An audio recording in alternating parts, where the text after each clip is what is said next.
led by Gavin McHenry, Alexa Ortiz, Constant Pensati from Mountain View Elementary, Longmont, Colorado. Please join us for the Pledge of Allegiance.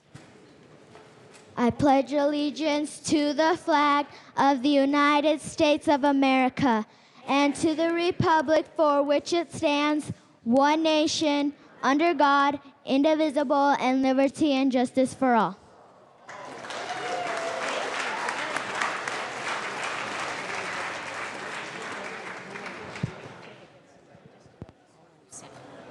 Mr. Kohler, please call the roll. Representative Arndt. Becker J.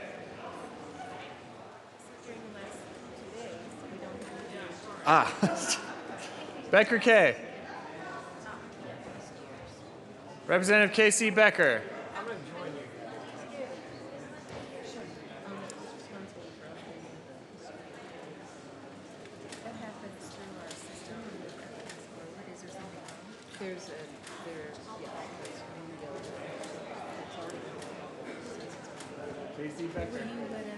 Casey Becker excused.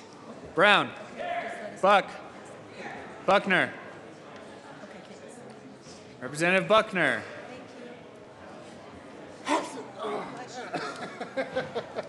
Representative Buckner excused. Oh, there she is. Here. Carver.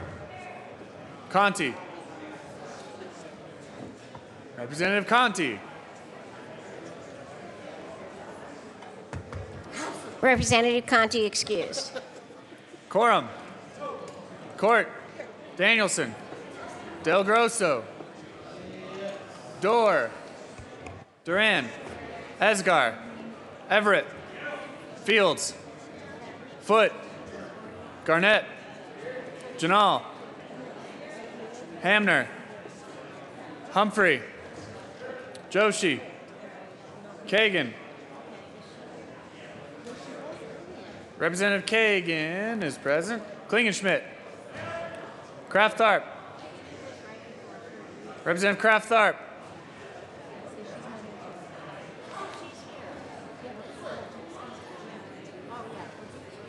Kraft Tharp excused. Landgraf.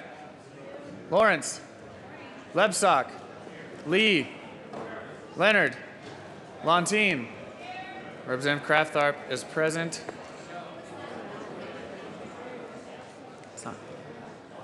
Lundeen. McCann. Melton. Mitch Bush.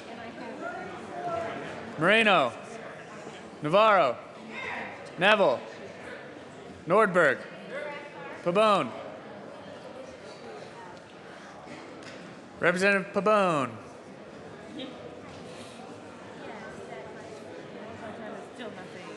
Pabon excused. Pedersen. Primavera.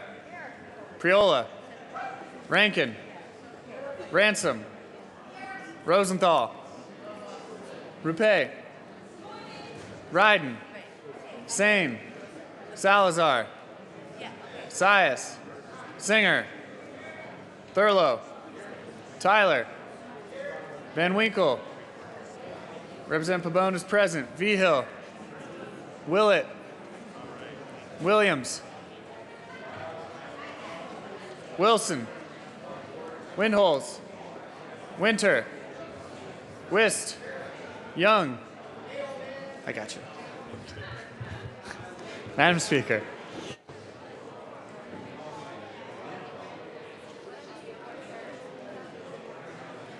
So, 2. Representative Becker K is present.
Friday. Yeah.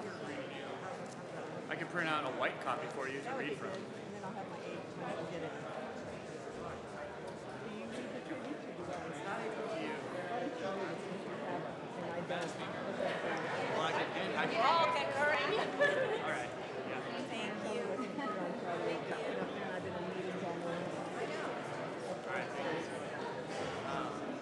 Good morning, Corey.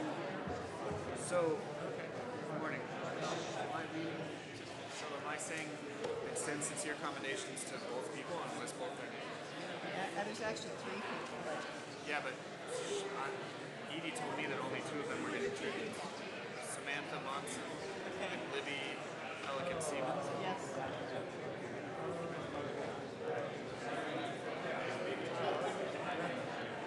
So if you want me to read it, then I'll just hang on. Yeah, I'd like you read better than I do. I only read it about a 6th grade reading. And then I'll fill it with something.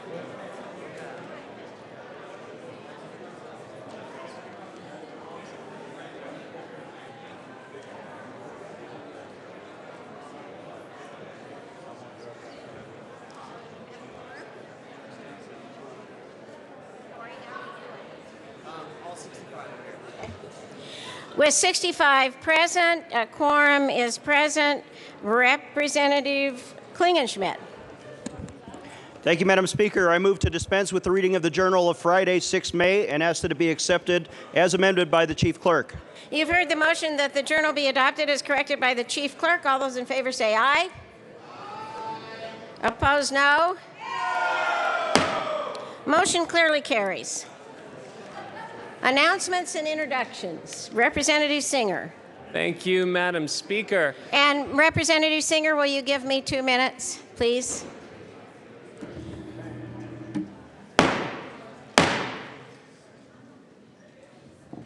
May we have your attention to the well for announcements and introductions, please? Members, thank you so much for the last 120 or 117 days. And as a special thank you, I have some remaining elements from the Appropriations Committee. We have a coffee cake sitting in the antechamber right now, made by one of my local businesses up in House District 11 from Spirit Hound Distillers. So please enjoy some coffee cake. I believe all the spirits have been distilled out, but you'll be the first to know. Representative Primavera. And may we have your attention to the well for a tribute? Thank you, Madam Speaker. And I have a tribute today that I would like Corey to read, please. State of Colorado, the House of Representatives, convened in the 70th General Assembly, hereby extends sincere commendations to Samantha Monson and Libby Pelican Siemens. Cystic fibrosis is a genetic disease affecting nearly 70,000 children and adults worldwide, 577 of whom live in Colorado. As part of Cystic Fibrosis Awareness Month, the members of the Colorado House of Representatives are proud to recognize CF survivors Samantha Monson and Libby Pelican Siemens for their tremendous perseverance and indomitable spirit. Their survival is a source of hope and cause for optimism in the fight against this terrible disease. On request of Representative Diane Primavera, given this 9th day of May, 2016, State Capitol, Denver. Representative Primavera. Thank you, Madam Speaker. Cystic fibrosis is caused by a defective gene that causes the body to produce an abnormally thick, sticky mucus that clogs the lungs, and these secretions produce life-threatening lung infections and obstruct the pancreas, preventing digestive enzymes from reaching the intestines to help break down and absorb food. More than 10 million Americans are symptomless, carriers of the defective CF gene, and CF occurs in approximately 1 of every 3,500 live births in the United States. The median age of survival for a person with CF is 41.1 years. And with advances in the treatment of CF, the number of adults with CF has steadily grown, and approximately 1,000 new cases of CF are diagnosed each year. Nearly 50% of the CF population is 18 years of age and older, and people with CF have a variety of symptoms attributed to more than 1,800 mutations of the gene, and infant blood screening to detect genetic defects is most reliable and least costly method to identify persons likely to have CF. There are world-class treatment centers in Colorado, like National Jewish Health, which specializes in the diagnosis of CF and the care of persons with CF. Another critical component of treating patients with CF includes access to innovative treatments, which can play a crucial role in the lives of the patients. Improving the length and quality of life for people with CF starts with awareness, so I appreciate your attention. We've also designated May 2016 as Cystic Fibrosis Awareness Month, and today we have several people who have survived cystic fibrosis here at the Capitol. So I'd like to introduce Samantha Monson, who will receive one of our tributes, along with her father, Steve Pelican, a former judge. And Samantha's sister will also receive a tribute as well, but was unable to attend today. So if you could help welcome our guests.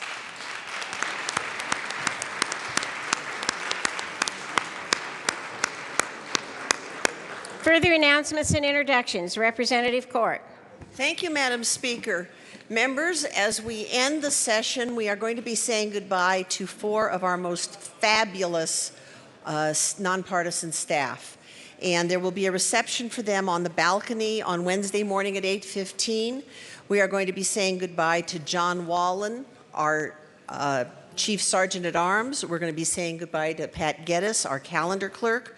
We're going to be saying goodbye to Corey Kohler, our reader and docket clerk, and Pam Vito, legislative assistant upstairs. So these are 4 fabulous people who have helped us live through this place, and I hope we will all be there to celebrate them on Wednesday morning out on the balcony, and we will all tell them how much we have appreciated their service. Thank you. Further announcements and introductions. Representative Brown. Thank you, Madam Speaker. I just want to invite everyone down to Capitol Commission, the Bible study tomorrow morning. That'll be our last one, I guess. And Dan File will be there, his son and his wife. And we always have great fellowship and learn from God's Word. So we want to ask y'all to come down. Thank you. Representative Primavera. Thank you, Madam Speaker. And you might have received this on your desk. The American Heart Association and the American Stroke Association want to thank you all for your hard work and late nights in 2016. So they're providing breakfast tomorrow morning outside the Supreme Court chambers starting at 8:30. Further announcements and introductions. Seeing none, Representative Kraft-Tharp. Thank you, Madam Speaker. Madam Speaker, I move for the recall of Senate Bill 198 for purposes of reconsideration of the last House action, which was passage of the bill on 3rd reading. It's a proper motion. Representative Kraft-Tharp, would you like to address it? Thank you. So the corrected re-engrossed bill with the did not include a floor amendment that was passed in the Senate. And that floor amendment that was passed in the Senate, if you remember, I know that you all remember this bill because you loved it so much, that this allowed the workers' comp associations to file forms on behalf of insurers, which is what they have been doing for decades in Colorado and states across the country. It was fixing a 2014 statute that we had passed. Senator Holbert passed an amendment on the Senate floor that they could use standard forms without change. That amendment was not included in the re-engrossed version, and so therefore that bill needs to be recalled, and so we can have the opportunity and privilege to be able to vote on this again. So the question before us is to recall Senate Bill 198 for the purpose of reconsideration. Is there any objection to the motion?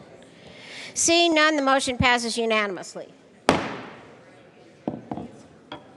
Representative Kraft-Tharp. The bill is ordered recalled from the Senate, so you're next, I think.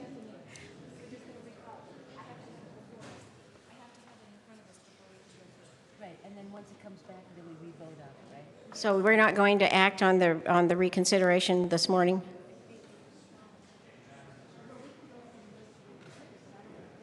Okay, so we need to wait for the bill.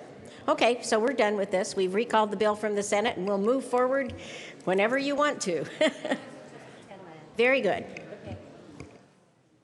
Next order of business is third reading of bills, final passage. Everybody in their seats. Mr. Kohler, please read the title of House Bill 1454.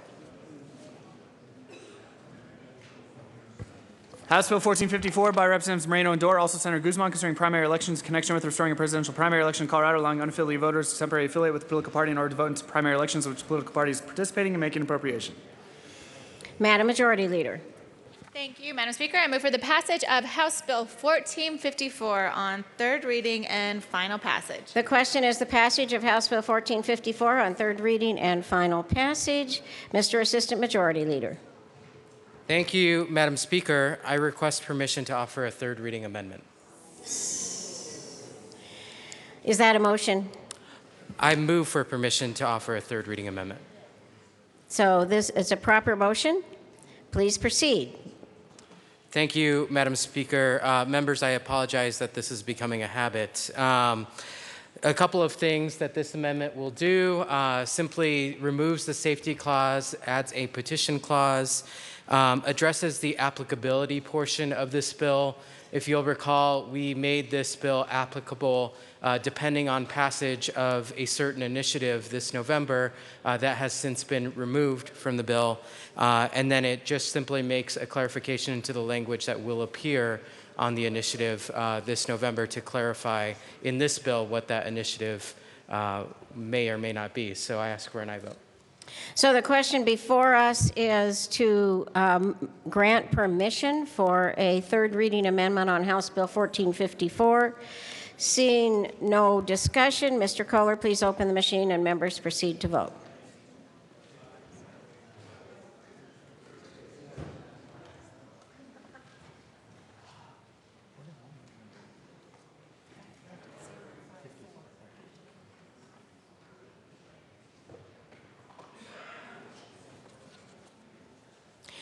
Close the machine. With 56 ayes and 9 noes, House Bill 1454 amendment is granted on third reading. Mr. Assistant Majority Leader. Thank you, Madam Speaker. I move Amendment L054. The motion is a proper one and properly displayed. Please proceed, Representative Moreno. You've explained it enough, have you? Is there any other discussion on adoption of L054 to House Bill 1454? Seeing none, Mr. Kohler, please open the machine and members proceed to vote.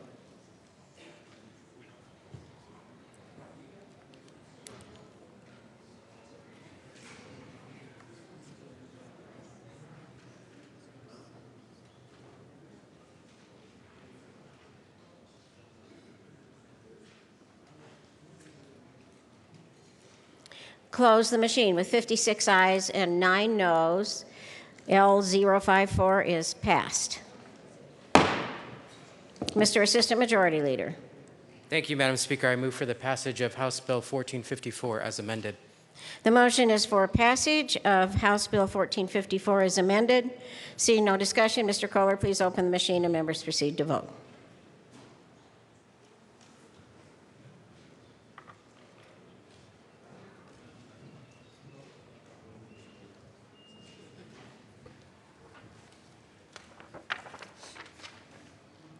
Close the machine. With 43 ayes and 22 noes, House Bill 1454 is passed. Co-sponsors.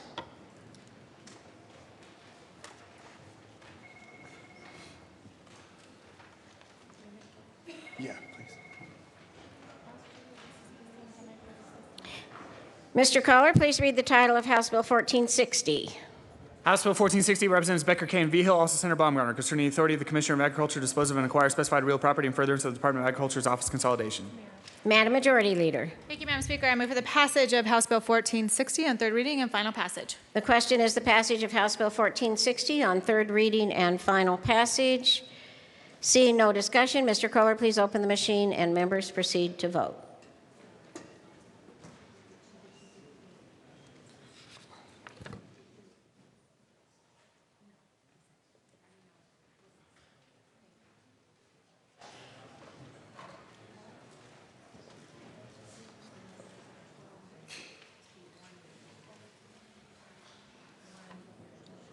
Close the machine. With 38 ayes, 27 noes, House Bill 1460 is passed.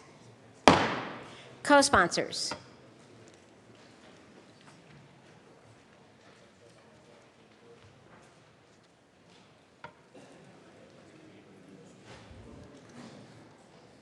close the machine. The next order of business is general orders, second reading of bills. Madam Majority Leader. Thank you, Madam Speaker. I move that the following bills be made special orders today, May 9th at 10:31 a.m. And we'll do that right after these reports are read. We need, you moving to proceed out of order? Oh, reports of committees of reference. Meeting on appropriations. After consideration on the merits committee recommends following Senate Bill 19 be amended as follows and estimated for the committee of the whole for recommendation. Senate Bill 35 be amended as follows and estimated for the committee of the whole for recommendation. Senate Bill 69 and 87 and 161 and 163 and 180 and 196 refer to the committee of the whole for recommendation. Senate Bill 199 amended as follows and estimated for the committee of the whole for recommendation. Senate Bills 204 and SCR 2 refer to the committee of the whole for recommendation. Madam Majority Leader. Thank you, Madam Speaker. The motion is to make the following bills special orders. I said at 10:31. Let's do 10:32 instead. Today, May 9th. Senate Bill 174, Senate Bill 179, Senate Bill 193, Senate Bill 115, Senate Bill 72, Senate Bill 40, Senate Bill 155, Senate Bill 209, Senate Bill 211, Senate Bill 169. House Bill 1435, Senate Bill 138, Senate Bill 181, Senate Bill 203, Senate Bill 150, Senate Bill 146, Senate Bill 19, Senate Bill 35, Senate Bill 69, Senate Bill 87, Senate Bill 161, Senate Bill 163, Senate Bill 180, Senate Bill 193, Senate Bill 199, Senate Bill 204, SCR 2. The motion is that the Majority Leader's list be made special orders today, May 9th at 10:32 a.m. Seeing no objection, so ordered. We are in special orders. Representative Primavera.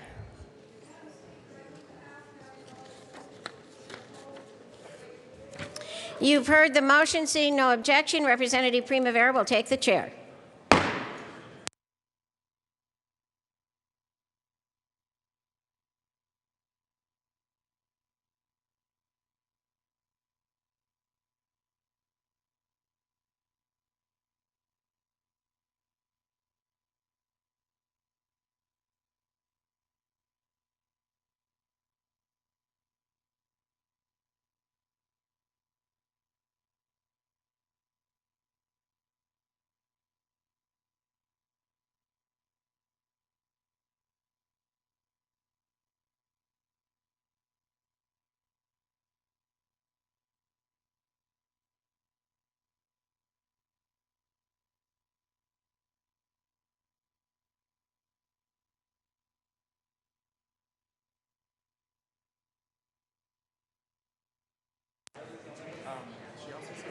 The committee will come to order.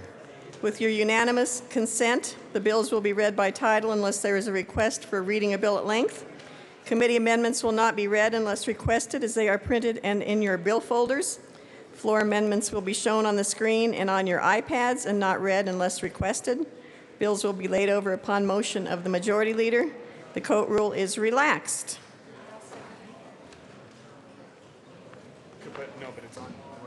It's right there, first page. She's listed twice.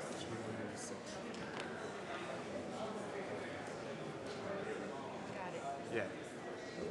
Mr. Kohler, please read the title of Senate Bill 174. Senate Bill 174 by Senator Sonberg also represents vehicle and quorum concerning the funding of Colorado Water Conservation Board projects in connection with making appropriations. Thank you. Representative Corum. Thank you, Madam Chair, and I would move Senate Bill 174 and the committee report. To the committee report, Representative Corum. Thank you, Madam Chair. The Senate, in their infinite wisdom, took an amendment out of the bill, but it involved tribal issues as well as compacts with New Mexico and lower basin states, so we put that back in. Thank you. Thank you. Is there any further discussion on the Agriculture, Livestock, and Natural Resources report? Seeing none, the question before us is the adoption of the report. All those in favor say aye. Aye. Aye. Opposed, no.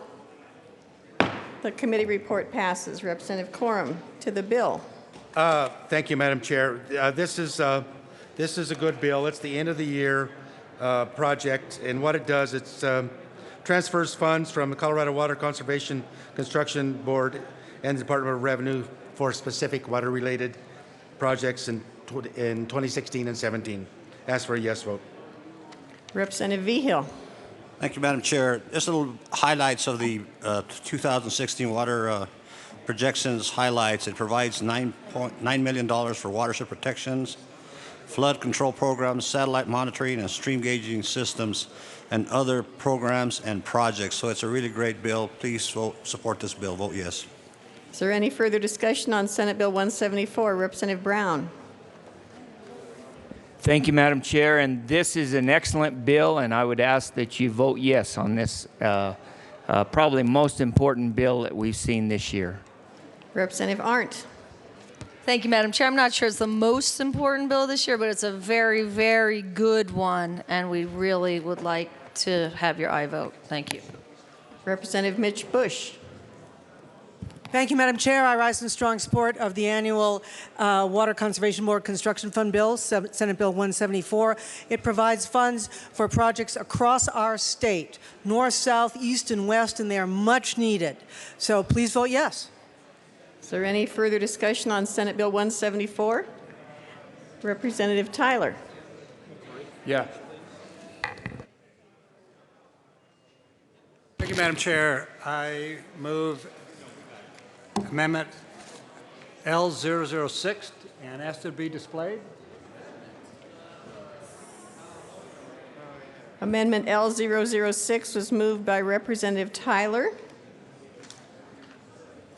and it has been displayed on the screen. Representative Tyler. Thank you, Madam Chair. And I know there's a lot of work that goes into these bills. I also know I represent the people of Lakewood, Colorado, and Lakewood has taken a strong stance against looking at the Bear Creek Reservoir for reallocation of storage capacity. You know, this has been tested over the years. A couple of years ago, remember we had a few floods around.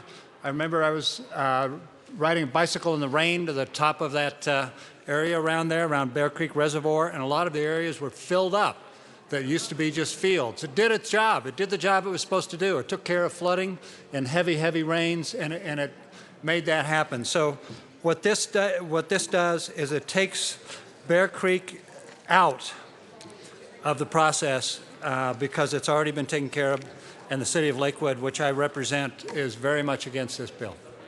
Very much against being included in this particular project in this bill. Thank you, Representative Tyler. To the amendment, Representative Corum. Thank you. Representative Tyler, we were doing so well up until now. Members, I would consider this a friendly amendment.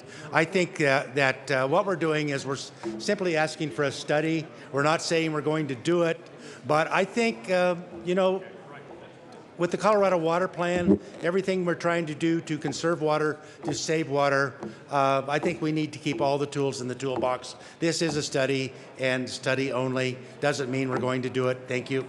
I ask for a no vote. Representative Vigil. Thank you, Madam Chair. I also ask for a no vote on this amendment. Senate Bill 174 has addressed most of the stuff, but here's why the amendment is bad. The Colorado Conservation Board is approached by the Bureau of Reclamation to participate in this study, and that is the only thing that it is, a study to determine the feasibility of increasing storage in a Bear Creek Reservoir. We also state we need to be serious about looking about possibilities of increasing water storage, as the state water plan calls for, to reduce the water supply gap we are all facing. And it is appropriate for the CWCB to explore all the possibilities of increasing potential storage in existing reservoir. And the study, and again I reiterate, a study will simply offer the determination of the feasibility of potential increase. It does not have the effect of approving the project, and in no way would it undermine either the state for federal requirements or through a evaluation of potential environmental impacts or mitigation. So, you know, this amendment is not a good amendment for this project bill, and I ask for a no vote. Representative Brown. And members, if you could tone it down a little bit, Representative Brown is in the well. Thank you, Madam Chair. There's a lot of work that goes into this project's bill. It's not something that we just come up with on the spur of the moment. And this amendment messes with the process, with the prioritization of the money that goes into this project's bill. I would ask that you vote no on this amendment. Thank you. The question before us is the adoption of Amendment L006. All those in favor say aye. Aye. Opposed, no? No! No question about that. Amendment L006 is lost. Is there any further discussion on Senate Bill 174, Representative Corum? Thank you, Madam Chair. Representative Tyler, you represent your district well, but common sense prevailed here. I ask for a yes vote. Representative Vigil. I also want to thank Representative Tyler for looking out for his district. That's what I do when I vote up here. But I also ask that you vote yes on this bill. Is there any further discussion on Senate Bill 174? Seeing none, the question before us is the adoption of Senate Bill 174. All those in favor say aye. Aye. Opposed, no? No. Senate Bill 174 is passed. Mr. Kohler, please read the title of Senate Bill 179. Senate Bill 179 by Senators Robertson, Heath, also Representatives Del Grosso and Lee, concerning improvements to the process used by the Department of Labor and Employment regarding employment classification of individual purposes of unemployment insurance eligibility in connection with making appropriation. Representative Lee. Thank you, Madam Chair. I move Senate Bill 179. To the bill, Representative Lee. Thank you, Madam Chair. This bill is designed to help employers determine who is an independent contractor and who is an employee. This has a lot of implications for tax purposes. If an employee is in fact an employee, then the employer has to pay unemployment taxes, workers' comp, federal and state income tax, Social Security. If they are an independent contractor, that responsibility is up to the individual contractor. There is some confusion amongst employers, and what this bill is designed to do is to help employers to understand the rules by education. So what the bill will require is for the Department of Labor and Employment to work internally and with outsiders to try to develop clear guidelines as to what is an employee and what is an independent contractor, and then to publicize that information, to get it out to employers who are making those determinations, and to, in addition, provide internal methods to promote consistency within Department of Labor auditors. Some employers are stating that they get conflicting information depending on who the auditors are. So to bring about some consistency within the department, and also to provide one contact person for all employers within the department.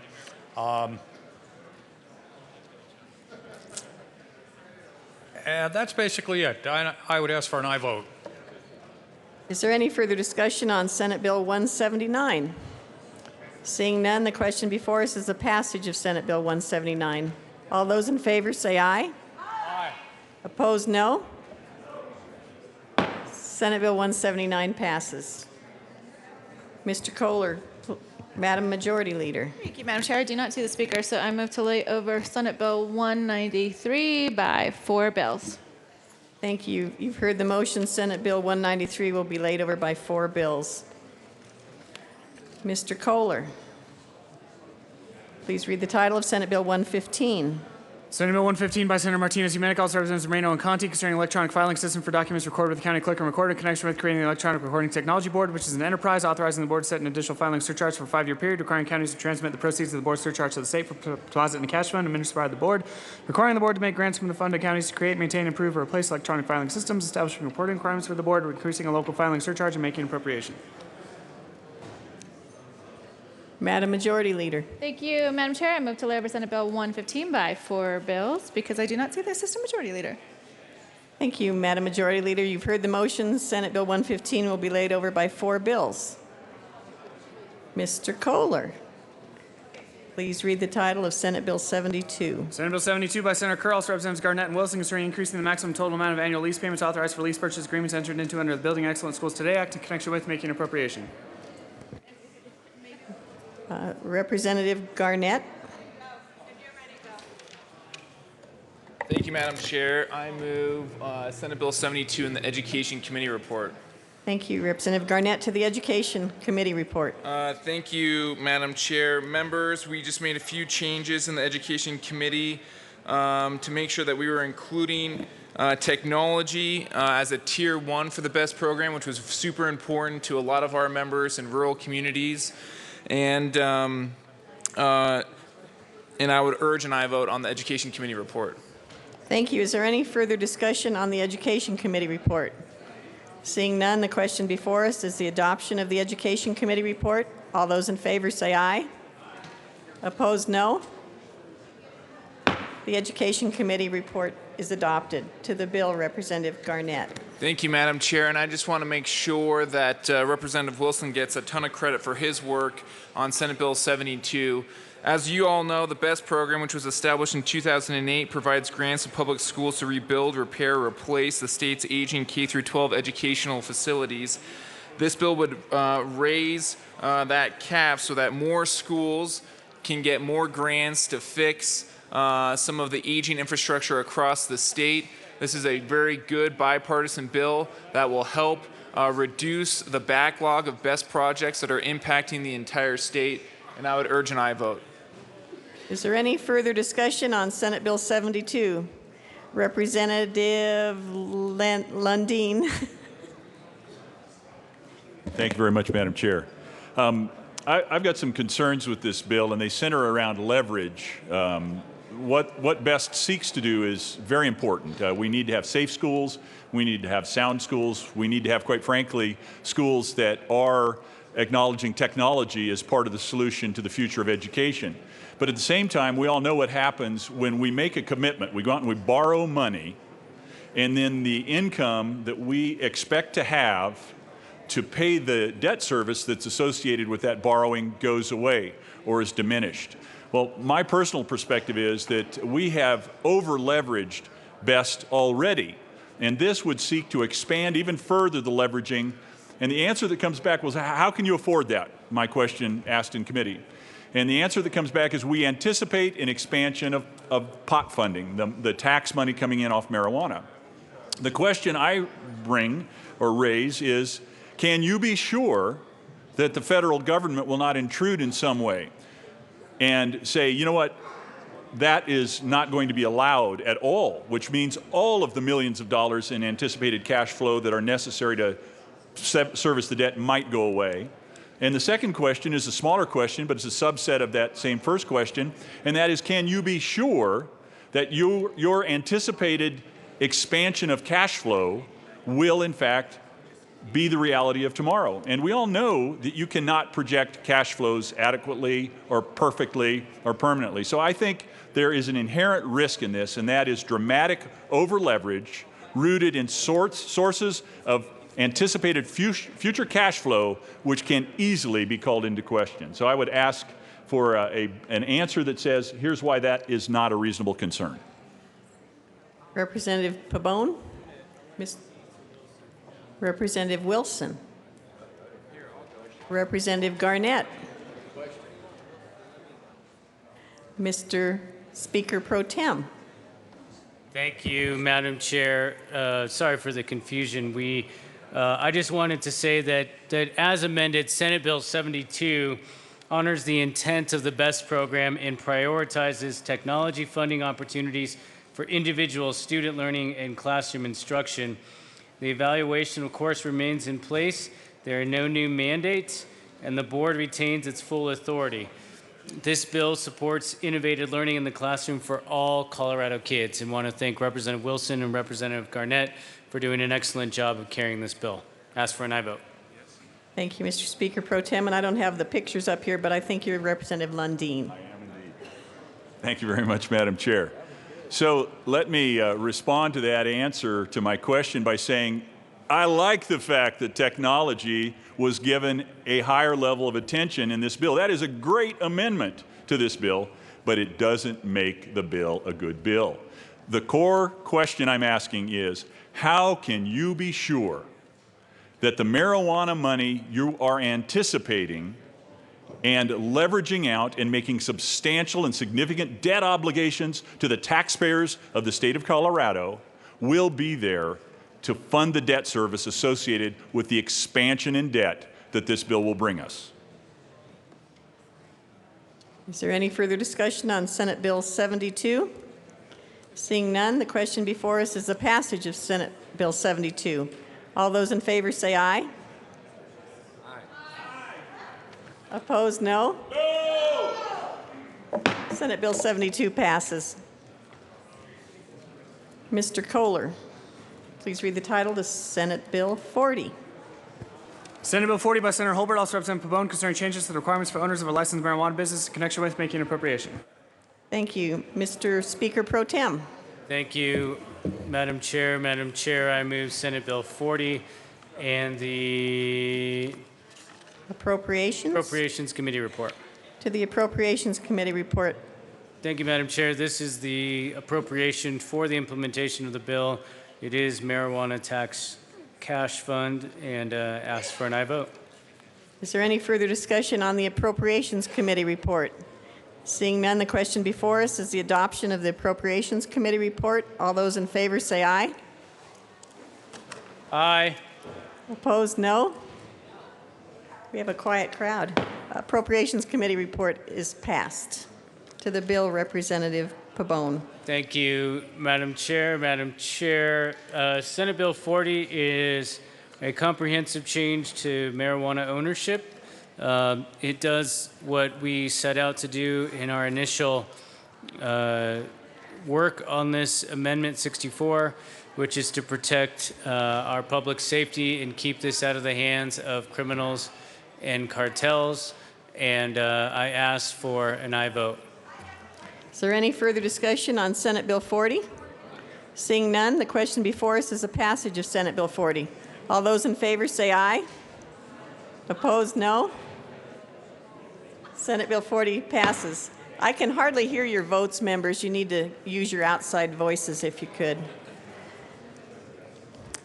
Madam Majority Leader? Thank you, Madam Chair. I move that Senate Bill 155 be sent to the Appropriations Committee. You've heard the motion that Senate Bill 155 be referred to the Appropriations Committee. Representative Nordberg. Thank you, Madam Chair. And Madam Majority Leader, since this bill doesn't have an appropriation, it has a revenue reduction of $8,000, not an appropriation, and according to the routing sheet that says revenue reductions are under $20,000 don't have to go to Appropriations Committee. I guess I'm just wondering what the motivation is to send this bill back to the Appropriations Committee. Madam Majority Leader. Thank you, Madam Chair. With some of the different revenue changes now at the end of session, we do want to reevaluate this bill and have it go through appropriations. And as such, I ask for your support. Is there any further discussion? Representative Nordberg. Thank you, Madam Chair. Members, I'd ask for a no vote on this. Quite frankly, look, we're at the end of the session. It's been a long time here. But we should do policy based on the substance of the policy and not personalities, and I'd ask for a no vote. Is there any further discussion on the motion to send Senate Bill 155 to Appropriations Committee? Seeing none, the question before us is sending Senate Bill 155 to the Appropriations Committee. All those in favor say aye. Aye. Opposed, no? Senate Bill 155 will be sent to the Appropriations Committee. Mr. Kohler. Madam Majority Leader. Thank you, Madam Chair. I move to lay over Senate Bill 193 by one bill. You've heard the motion. Senate Bill 193 will be laid over by one bill. Mr. Kohler. Please read the title to Senate Bill 115. Senate Bill 115 by Senator Martinez Humanic, also Representatives Moreno and Conti, concerning electronic filing system for documents recorded with county clerk and recorded in connection with creating an electronic recording technology board, which is an enterprise authorizing the board to set an digital filing surcharge for a 5-year period. Requiring counties to transmit the proceeds of the board surcharges to the state for deposit in a cash fund administered by the board. Requiring the board to make grants from the fund to counties to create, maintain, improve, or replace electronic filing systems. Establishing reporting requirements for the board, increasing local filing surcharge, and making appropriation. Representative Moreno. Thank you, Madam Chair. I move Senate Bill 115. To the bill, Representative Moreno. Thank you, Madam Chair. Members, this is really a good bill that will make sure that our county clerks have the resources that they need to update their electronic filing systems. This is really, really important. Some of the counties in our rural areas particularly don't even have enough resources to keep their electronic filing systems consistent, to keep up with the upgrades that they need. This will really help our rural counties, also help our urban counties make sure that they are filing these real estate transactions in a timely manner. I ask for your support. Representative Conti. Thank you, Madam Chair. Members, I also want to mention that this bill is supported by those that will be paying these fees, and that is the Colorado Mortgage Lending Association, Land Title of Colorado, the Bar Association, the Bankers Association, and the county clerks. We had a broad stakeholder group that worked on this bill, and it has come through all committees with no opposition. Ask for a yes vote. Is there any further discussion on Senate Bill 115? Seeing none, the question before us is the passage of Senate Bill 115. All those in favor say aye. Opposed, no. Senate Bill 115 passes. Madam Majority Leader. Thank you, Madam Chair. I move to lay over Senate Bill 193 by one vote. One bill. You've heard the motion. Senate Bill 193 will be laid over by one bill. Mr. Kohler, please read the title of Senate Bill 209. Senate Bill 209 by Senators Todd and Holbert, also Representatives Buckner and Priola, concerning authorizing a school district board of education to construct a building for lease to a state institution of higher education. Thank you.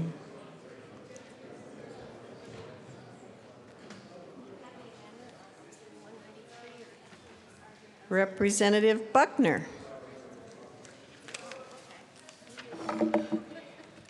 Thank you, Madam Chair.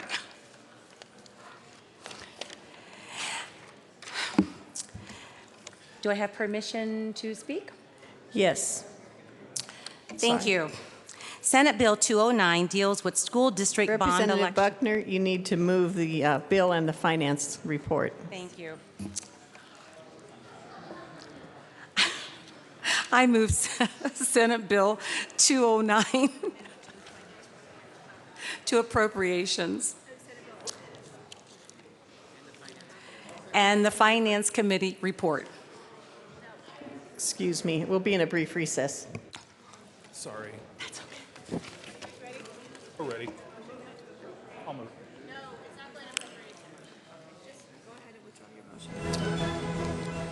Madam Chair, I withdraw my motion. Okay, Representative Priola. Thank you, Madam Chair. I move Senate Bill 209 and the Finance Committee report. To the Finance Committee report. Representative Priola, are you going to do the Finance Committee report? Yes. Sorry, Madam Chair, did you say to the Finance Committee report? Yes. Okay. Members, we amended the Bill 209 in Finance, but some of the amendments created problems, so we are moving L010 and asking that it be displayed. Amendment L010 to the Finance Committee report has been moved, and it has been properly displayed. Representative Priola. Thank you, Madam Chair. Representative Buckner to the amendment. I'm going to explain the changes to this amendment. The first part is the fixing of a drafting error. The second part tightens the language to those who would have in-kind services. And the last portion is just a grandfathering that it clarifies what applies to existing leases and statute. Representative Priola. Ask for an aye vote. Is there any further discussion on Amendment L010? Seeing none, the question before us is the passage of Amendment L010. All those in favor say aye. Opposed, no. Amendment L010 is adopted. Representative Priola.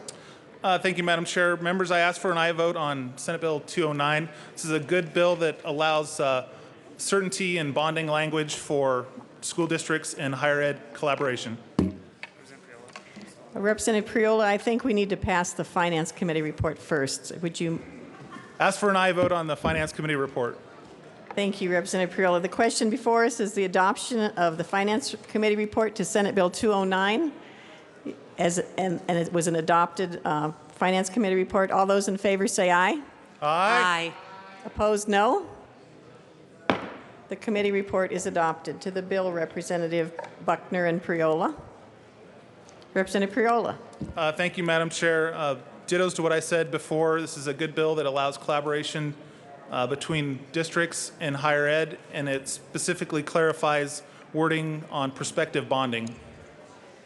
Is there any further discussion on Senate Bill 209? Representative Wilson. Thank you, Madam Chair. And thank you, representatives, for bringing this.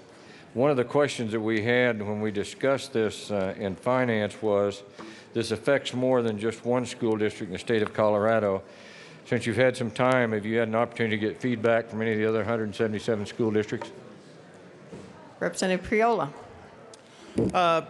Thank you, Madam Chair. Representative Wilson, as it's the last week or so, we've been very busy and none of the other districts have reached out to us.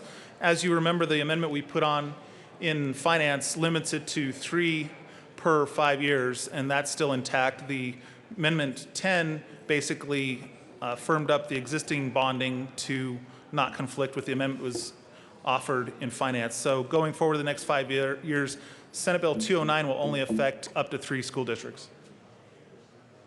Is there any further discussion? Representative Wilson. Thank you, Madam Chair, and thank you for that, Representative Priola. Do you have any idea on who the other 2 might be? Representative Priola. Thank you, Madam Chair. Representative Wilson, it could be any 2 of the remaining 173 school districts in the state of Colorado. Is there any further discussion on Senate Bill 209? Representative Court. Thank you, Madam Chair. This came out of finance with bipartisan support, and it is a very reasonable bill, so I urge a yes vote. Is there any further discussion on Senate Bill 209? All those in favor, seeing none, all those in favor, or the question before us is the passage of Senate Bill 209. All those in favor say aye. Aye. Aye. Opposed, no. Senate Bill 209 is passed. Mr. Kohler, please read the title of Senate Bill 193. Senate Bill 193 by Senators Cabinet and Sheffield, also Representatives Hollinghorst and Duran, concerning the duties of the Safe to Tell program in connection with making an appropriation. Madam Majority Leader. Thank you, Madam Chair. I move Senate Bill 193 and the Appropriations Committee report. Thank you, Madam Majority Leader. To the Appropriations Committee report. Thank you, Madam Chair. Members, I would ask for a no on the Appropriations Committee report. The Appropriations Committee gave us some additional money that we actually don't want, so I'd ask for a no on the Appropriations Committee report. Is there any further discussion on the Appropriations Committee report? Madam Speaker. A rare opportunity to take money out of an appropriations report. I ask for a no vote on the committee report. Is there any further discussion on the Appropriations Committee report?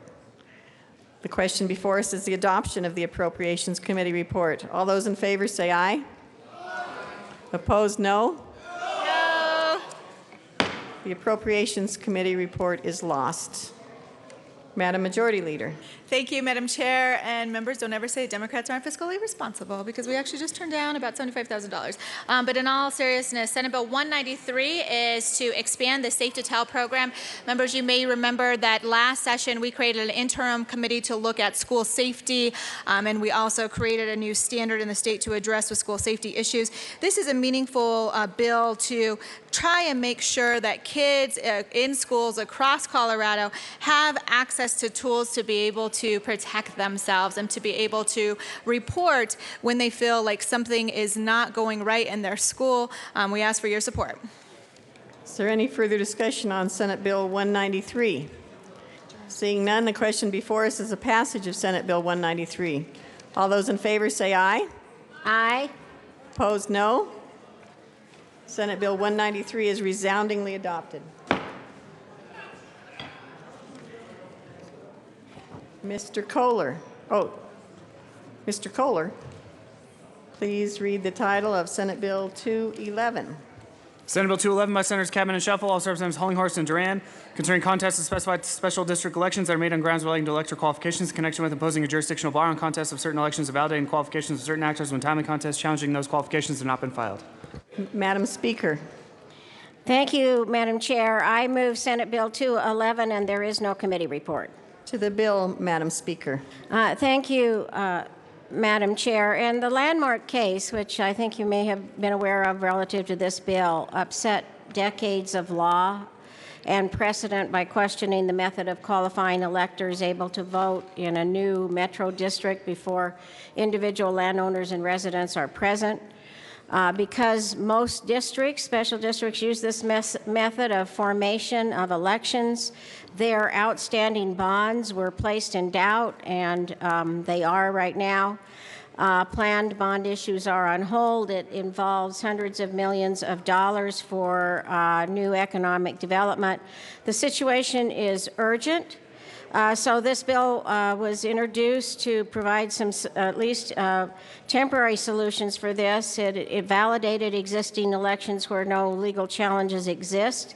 It does not affect or overturn the landmark case, but it does address the addition of the question of qualifying electors and makes that appropriate to move forward with bonds. After 10 days of an election, the election would be immune from taxpayer challenge, however, so that it doesn't impact Tabor challenges and other constitutional challenges when a voter has been intentionally excluded as an elector. This is an important bill. I ask for a yes vote. Is there any further discussion on Senate Bill 211? Seeing none, the question before us is the passage of Senate Bill 211. All those in favor say aye. Aye. All those opposed, no. Senate Bill 211 passes. Madam Majority Leader. Thank you, Madam Chair. I move to lay over Senate Bill 169 to the end of the special orders calendar. You've heard the motion. Senate Bill 169 will be laid over to the end of the special orders calendar. Mr. Kohler, please read the title of House Bill 1435. House Bill 1435 by Representatives Duran and Becker Kale, Senators Gonzalez and Muhleberry, concerning the creation of an employment-related public benefits enterprise as a government-owned business for the purpose of providing business services to benefit low-wage employers by improving publicly subsidized health care program services for low-wage employees and their families in connection with authorizing the enterprise to fund the business services that provides by imposing, collecting, and distributing an employment-related public benefits fee on low-wage employers. Good job, Corey. Madam Majority Leader. Thank you, Madam Chair. I move to lay over House Bill 1435 by one bill. You've heard the motion. House Bill 1435 will be laid over by one bill. After all that, Corey. Mr. Kohler, please read the title of Senate Bill 138. Senate Bill 138 by Senator Scott, also Representative Priola, concerning a study of the delegation of functions of certain regulations related to motor vehicles administered by the Department of Revenue. Representative Priola. Thank you, Madam Chair. I move Senate Bill 138 and the committee report. To the committee report, Representative Priola. Members in committee, we struck the pilot program. I'm sorry, not the pilot program. We struck the sorry, I'm looking for the words. We struck the study. We kept the kiosk pilot program in. And with that, I have an amendment to the committee report. Or never mind. I asked for an aye on the committee report. Is there any further discussion on the Transportation and Energy report? Seeing none, the question before us is the adoption of the Transportation and Energy report to Senate Bill 138. All those in favor say aye. Aye. Opposed, no. The committee report is adopted. To the bill, Representative Priola. Thank you, Madam Chair. Members, we need an amendment to the bill. So with that, I move L008 has to be displayed. Members, this is simply an amendment to what's left in the bill, which is the kiosk pilot program. Lines 3 through 5 are the important parts that keeps the revenue at the county. And also lines 29 through 21 fixes a drafting issue from the Senate. Ask for an aye vote. Is there any further discussion on Amendment L008? Seeing none, the question before us is the adoption of Amendment L008. All those in favor say aye. Aye. Opposed, no. Amendment L008 is passed. To the bill, Representative Priola. Ask for an aye vote. Is there any further discussion on Senate Bill 138? Seeing none, the question before us is the adoption of Senate Bill 138. All those in favor say aye. Aye. Is anybody voting out there today? All those in favor say aye. Opposed, no. Senate Bill 138 passes.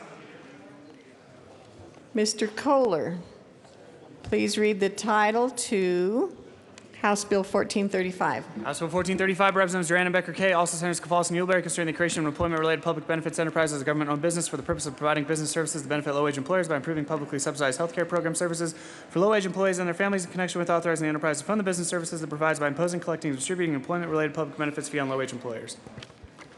Madam Majority Leader. Thank you, Madam Chair. I move House Bill 1435, the Health Insurance and Environment Committee report, and the Appropriations Committee report. To the Appropriations Committee report, Madam Majority Leader. Thank you, Madam Chair. Members, we appropriated dollars that would be needed to implement this program. I ask for your support. Is there any further discussion on the Appropriations Committee report? Seeing none, the question before us is the passage of the Appropriations Committee report. All those in favor say aye. Opposed, no. The Appropriations Committee report is adopted. To the Health Insurance and Environment Committee report. Representative Becker.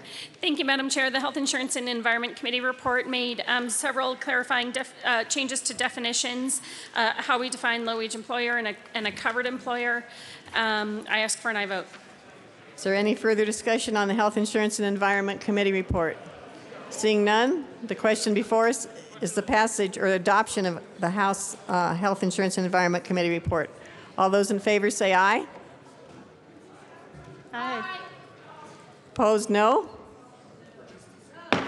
Resoundingly, the committee report is adopted. To the bill. Representative Becker. Thank you, Madam Chair. Members, this is an important bill to be addressing what we're hearing in the community, in Colorado, in communities across Colorado and across the nation, that folks are feeling like they're getting left behind, that because of wage inequality and wage stagnation, they can't make basic ends meet, like meeting their regular health care expenses. This bill will require large employers of 250 employees or more who pay low wages, $12 and less, and who aren't covering insurance for those folks to pay a small fee into the state, into an enterprise to help the state cover its expenses in covering health care for people who are working but still can't get health care needs met and are relying on the state for that.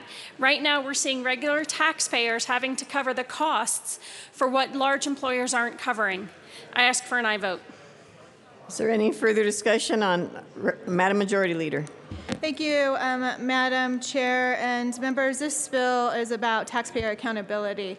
When there are employers in the state who have employees who make less than $12 an hour, and those employees have no choice but to be able to gain access to Medicaid. That isn't a cost that is free. Instead, it is a cost that the taxpayers have to pay for. And what we're doing with this bill is we are trying to make sure that there is equity, and when there are benefits from the system, that those companies should have to pay into the system to have their low-wage employees gain access to Medicaid. So I would ask for your support. Thank you. Is there any further discussion on House Bill 1435? Mr. Minority Leader. Thank you, Madam Chair. We just heard from the sponsor say that they're hearing from their constituents and they're hearing around the country about wage inequality and wage stagnation. I was wondering if the sponsors would like to tell me where in this bill this does anything to address wage inequality or wage stagnation. Mr. Minority Leader. Thank you, Madam Chair. So the answer to that is it does nothing for wage stagnation or wage inequality. Several questions here. The first one, going through this bill, and I've read it again. I read it again this morning. Actually listened to the hearing in committee.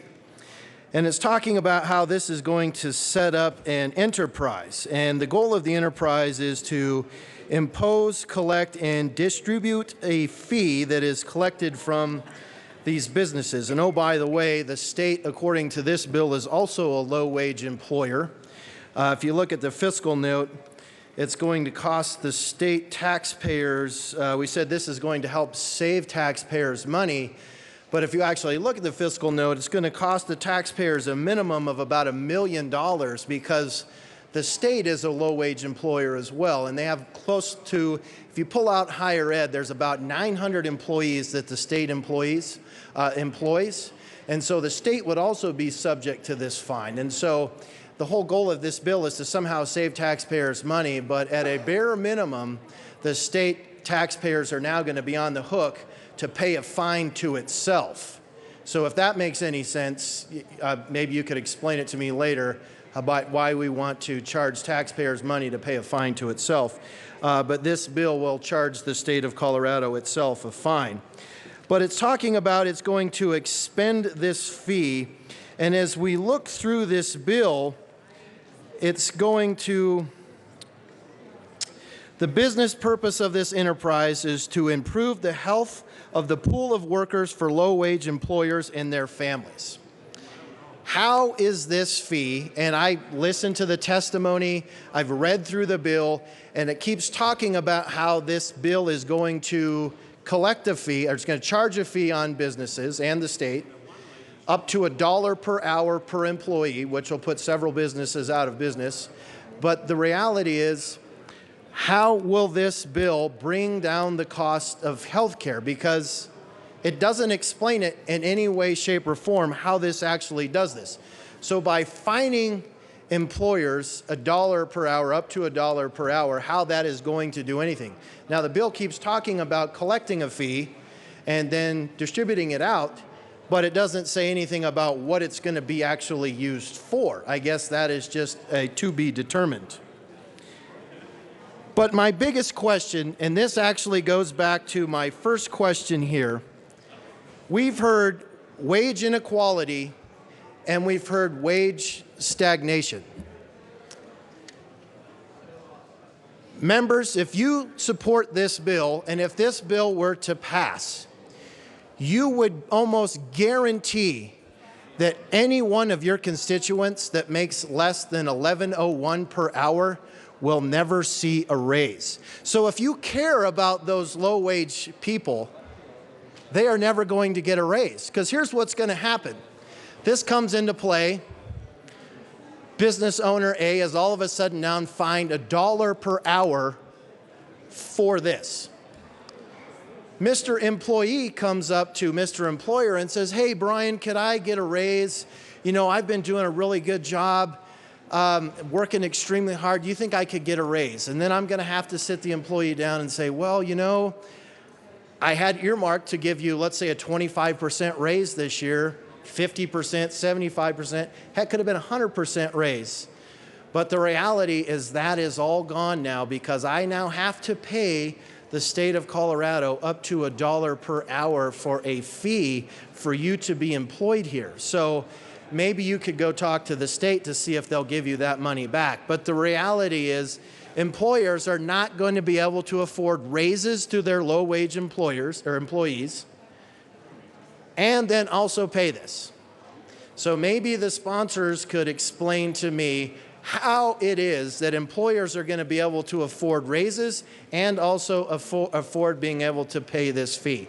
The reality is it's not going to happen. So you are basically guaranteeing those folks that when we're talking about wage inequality and wage stagnation, this bill does absolutely nothing to solve that problem, but it almost guarantees that it will perpetuate that problem and actually make it worse.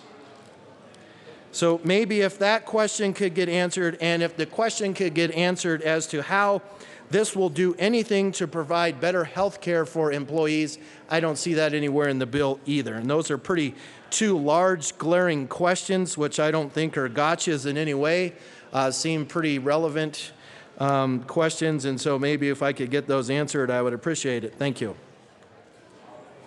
And members, the side conversations are much louder this morning than the votes, so would you please quiet down? Representative Landgraf. Thank you, Madam Chair. This bill is nothing more than assault on business. We heard repeatedly in committee about businesses who are underpaying their employees. We even heard about one business who actually has a department that helps their employees sign up for food stamps and how awful that was. But what I didn't hear from a single person is about the department that forces people to work at these businesses. They exist for a reason, they're paid for a reason, they provide services to a group of people who need it, and this is going to stop that. This can literally crush business in Colorado, people putting people out of work at the very time we need to be expanding business opportunities. At a time when Colorado is trying to encourage new businesses to come to this state, passing this bill will act as a deterrent, and it will certainly discourage anyone from starting a business in our state. Even if this bill doesn't become law, this very discussion is already damaging Colorado's ability to attract new businesses. We can end this harmful discussion now by voting no. Thank you. Is there any further discussion? Representative Ransom.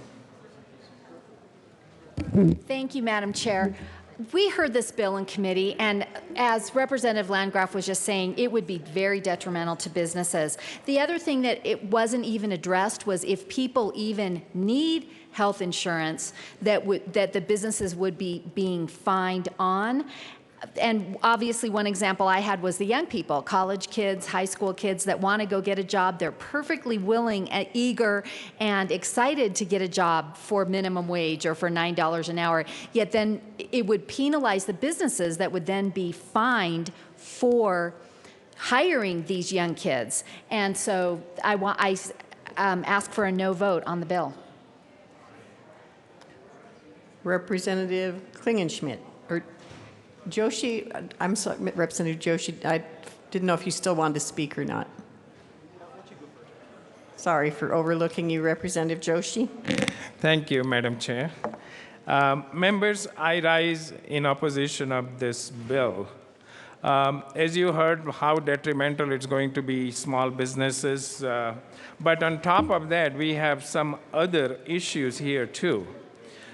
This bill apparently is to help the Medicaid remain solvent. But what happens when Medicaid match from the federal government goes down? Well, we know that the hospital provider fee has to make up for that. So how does that affect this particular bill, and how we are going to charge this fee to the businesses? And what happens if Amendment 69 passes? Everybody gets insurance. Then what will happen? Do we have to repeal this bill? And then, on top of that, if you look at the very end part of the bill, it has a safety clause. Why do we need a safety clause on this bill? This is not like an emergency, that's something we need to do right away. So members, it has a lot of issues, and I ask for no vote. Representative Brown. Thank you, Madam Chair, and I was in the committee that heard this bill in the Health Committee.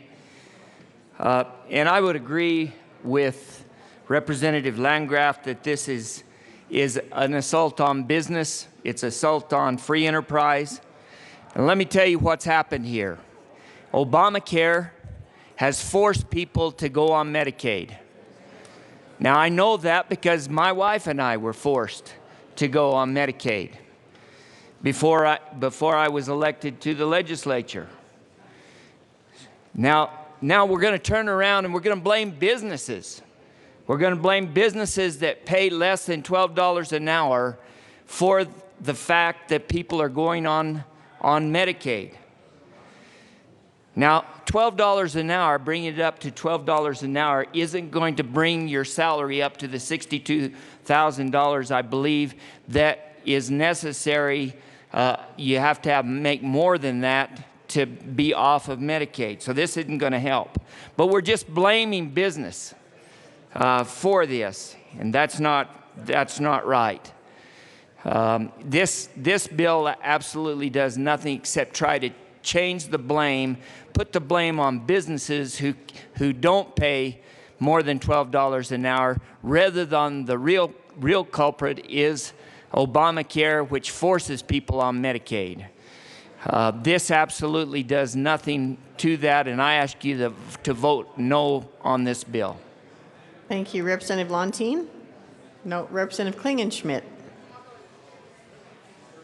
Go ahead, Representative Klingenschmidt.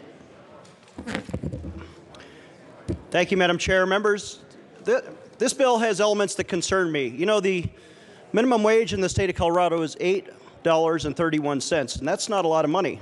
But let's imagine that you have a generous employer who pays you even more, even though you're doing minimum wage work, he's paying you $11 an hour.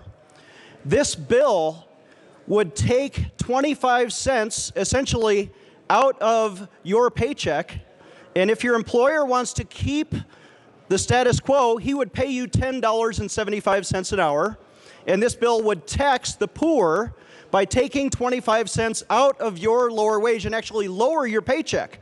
So if you're earning $11 an hour, now you'll be getting $10.75 an hour, and that extra 25 cents will be taken by the government and put into this health care fund.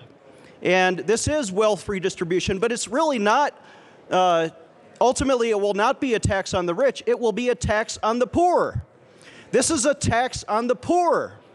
And when I asked the bill sponsors, is this really sort of kind of a wealth redistribution act, I saw a speech by presidential candidate Bernie Sanders, who talked about this kind of tax, and ironically, he claims to be an advocate for the poor, but at the same time, he wants to tax the poor. And I got a yes response from the bill sponsor. They said, yes, this idea was inspired by some of the national debates that we're having, including those speeches that I saw on MSNBC on the Rachel Maddow show. When Bernie Sanders was talking about wealth redistribution, that speech inspired this bill. And so I move Amendment L006, and I ask it to be displayed on the screen. Thank you, Representative Klingenschmidt. Amendment L006 has been moved and is properly displayed. You want to explain your amendment, Representative Klingenschmidt? Thank you, Madam Chair. So, if this bill passes, we would retitle this act the Bernie Sanders Wealth Redistribution Act.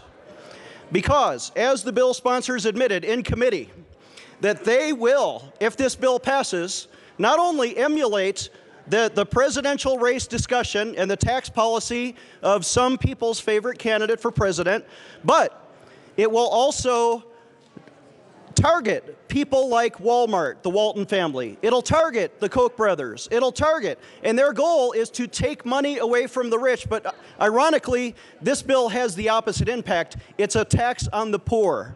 By lowering your wage and taking 25 cents out of your low-wage earner's paycheck, you're actually hurting poor people. And so we need to properly attribute this bill to its inspirational source, and I urge a yes vote to rename this bill the Bernie Sanders Wealth Redistribution Act. Members, can we have some quiet in here while people debate this bill? Representative Salazar, to the amendment. Thank you, Madam Chair. And I understand that Senator Bernie Sanders speaks at a much higher level than what people are akin to. They can't quite seem to grasp what he's saying, even though he says it in very simple terms. But I oppose this amendment because if we were to really talk about what his message is the fact that he's pushing back on the corporate welfare queens, basically saying that there's no such thing as a free market when you're living off of the government dime. that if you can't make it on your own without having to live on corporate dollars or on government dollars, then that's not free market anymore. So I oppose this amendment. I oppose the fact that we even have a candidate's name in here, particularly when this amendment is completely misreading and misleading of the candidate's message that we're sick and tired of the corporate welfare queens in America. Madam Majority Leader. Thank you, Madam Chair. And this is a very interesting amendment. However, I think that it is appropriate to move a substitute amendment. And so I move L005 and ask that it be displayed. Amendment L005, a substitute amendment to L006, has been moved. Would you explain Amendment L005? Thank you. Thank you very much, Madam Chair. And members, what this amendment does, originally this bill was called the Corporate Responsibility Act. But the more that we look into this issue, I think it is even more fitting that we call it the Taxpayer Accountability Act. We know that there are incredibly responsible Colorado companies that work very hard to make sure that their employees have a livable wage, that they have access to health care, that they have access to a pension that they can count on. But what has been most concerning about the issue of those companies who pay their employees so little that they have to gain access to government assistance, that they have to rely on Medicaid. The reality is, members, is that isn't free. When those companies pay their employees so little that they have to gain access to government assistance and access to Medicaid, those costs are not free. And you know who pays for those costs of having them have access to Medicaid? Me and you and the taxpayers across Colorado is who pays for those costs. And so it seemed more responsible and more of a fitting name to say that this is the Taxpayer Accountability Act, because if there are companies that are if there are companies who have to have their employees to gain access to Medicaid, you and I and Colorado hardworking families is who is paying for that. And what this bill is doing is saying for those companies, and it's not a lot in Colorado, but for those companies that do that, they should have to pay for the cost that is currently on the backs of hardworking Coloradans. I ask for your support. Is there any further discussion on L005? Representative Lontine. Thank you, Madam Chair, and I would ask for some visual aids to be displayed. So I heard this bill in committee, and the Majority Leader's amendment speaks perfectly to what I'm trying to show you, is that there is a company out there called Benestream. And the whole point of Benestream is for large companies who do not pay their employees enough to be able to afford their health care or to be able to pay for their groceries. They help you sign your employees up for free health care. They can even make sure that they don't go to another employer for another 50 cents an hour. Could you please show the other slide? And they even have a trademark. Medicaid migration trademark. Folks, this is not free. We're paying for this. I am so outraged that this is how these companies are making money. And this is not a poor people's tax. This is a tax that we are all paying for this.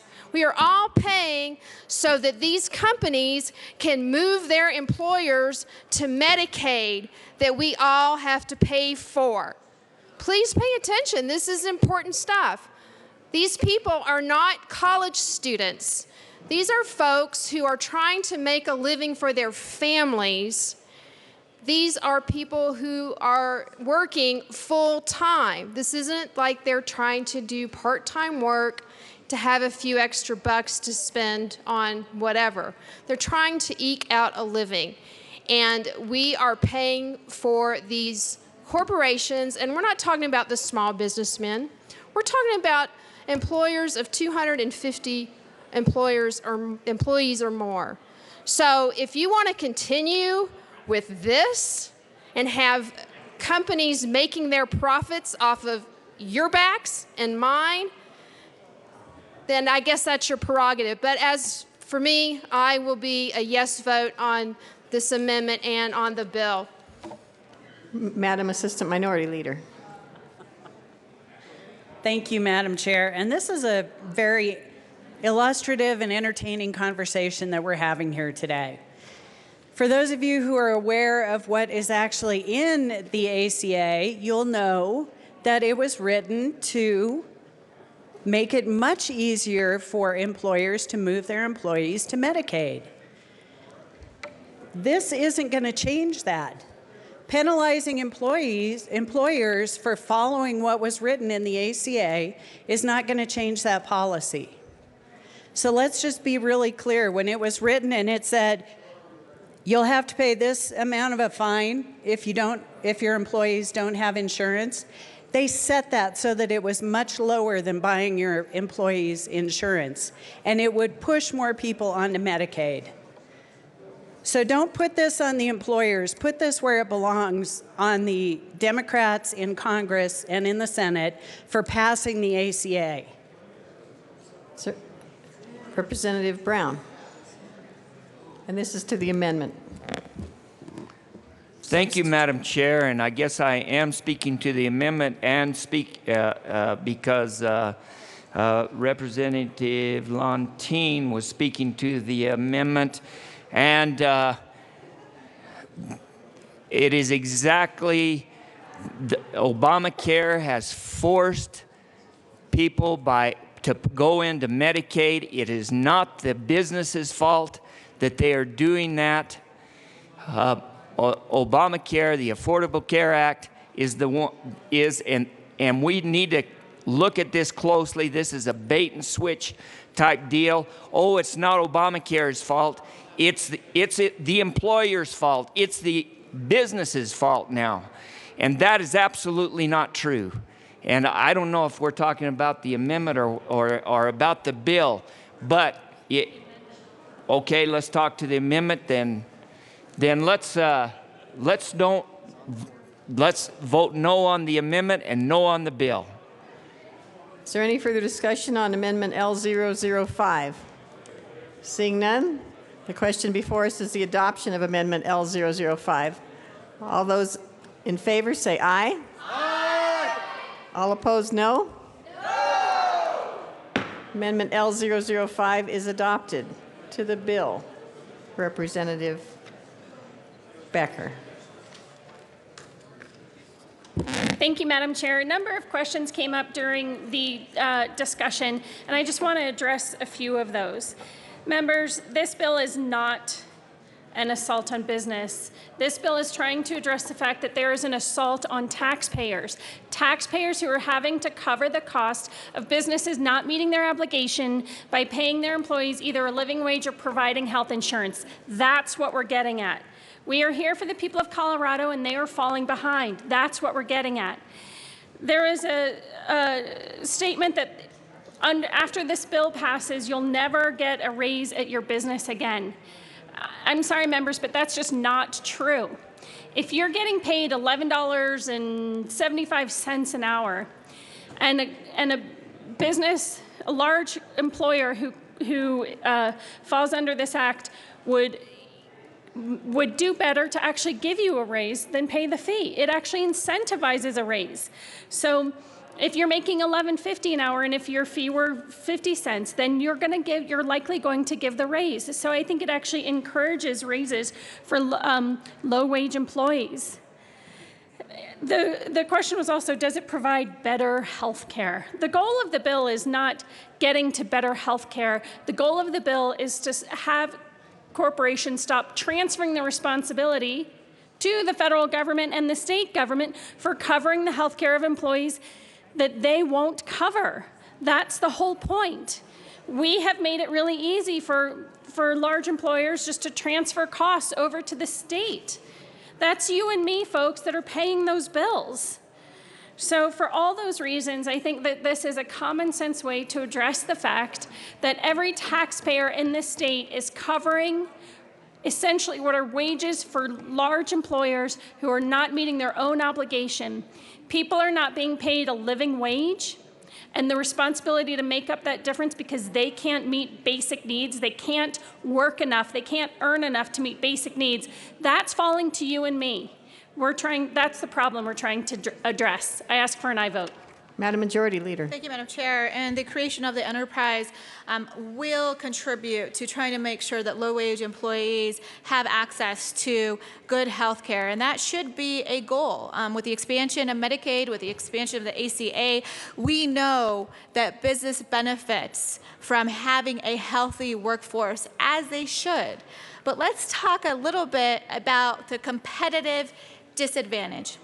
There are companies across Colorado that are incredibly responsible, that reduce their profit margins to make sure that their employees have access to a livable wage. They reduce their profits to make sure that their employees have access to health care.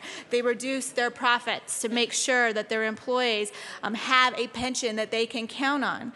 Now, when you have companies that pay their employees so little that those employees have no other choice but to get access to government assistance and Medicaid, the other employers that I just mentioned, all of those who reduce their profit margins to be able to provide for their employees, they're at a competitive disadvantage. They are at a competitive disadvantage to those employers who choose not to. And what this bill is about taxpayer accountability, so that those employers who benefit from having access to a healthy workforce, that they have to make a contribution for the way in which they benefit from having access to a healthy workforce, because otherwise the tab is left to all of us to be able to pick up.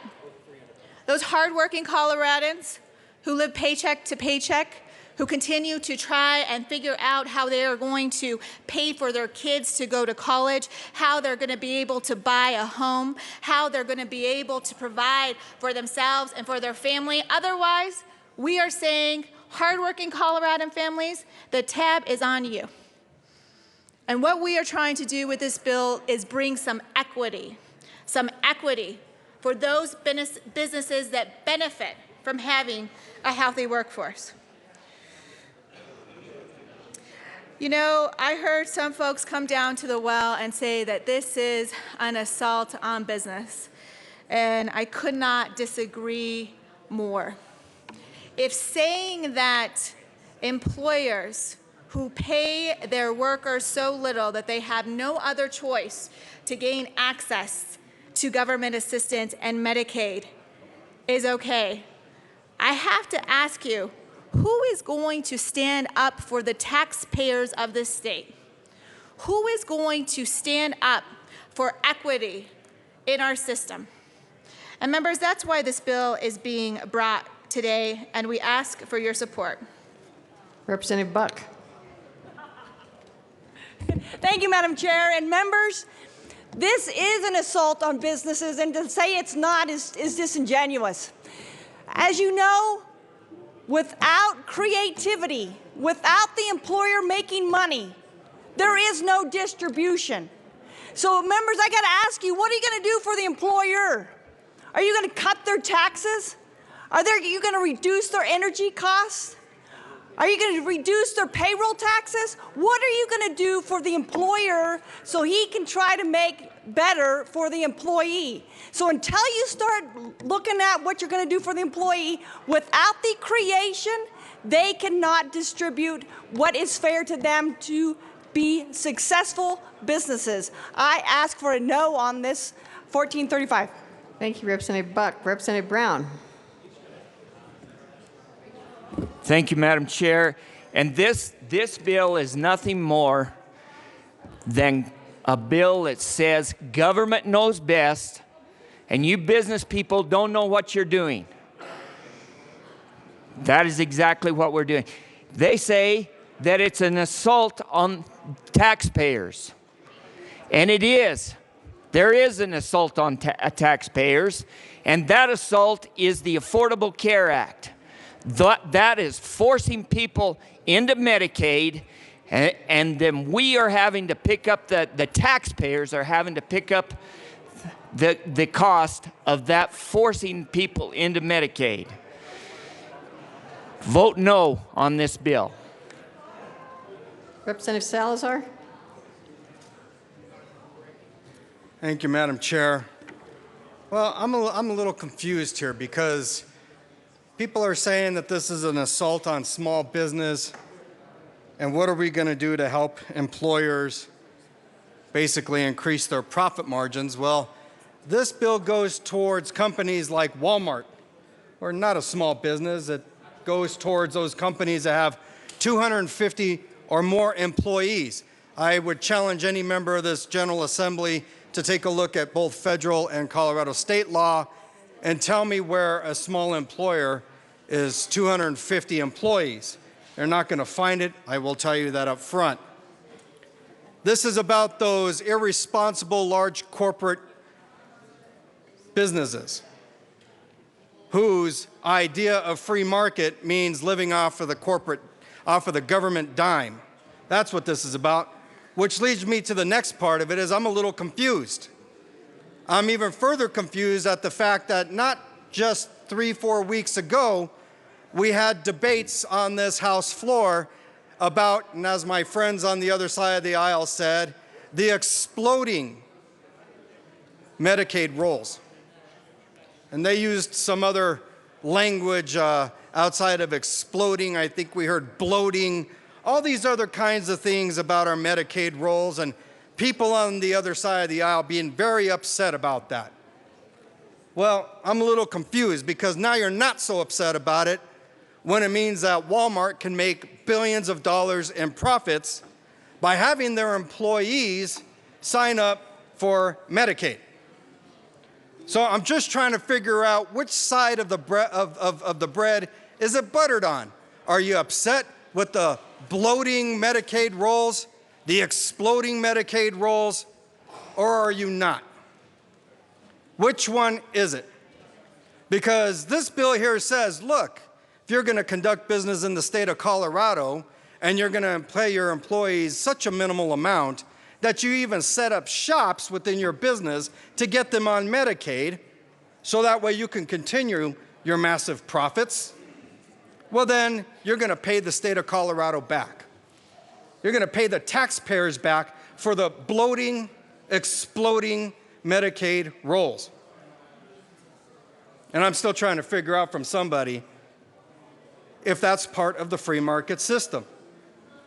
If corporations, by being part of the free market, means that they live off of taxpayers' dollars to the amounts of millions to billions. I rise in strong support of this bill. Mr. Minority Leader.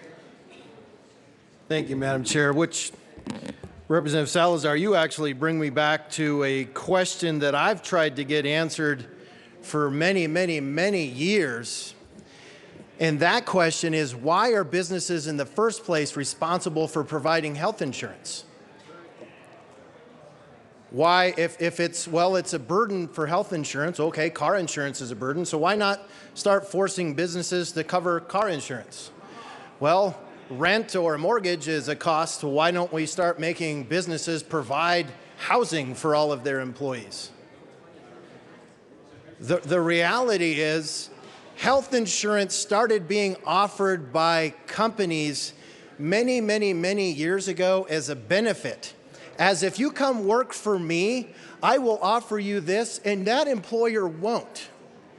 And so it turned around from being something that different businesses used as something to entice somebody to come work for them over somewhere else to where now all of a sudden an employer is all of a sudden mandated that as a condition of you being an employer, you all of a sudden now have to supply health insurance, which, oh, by the way, is now the current law according to the Affordable Care Act.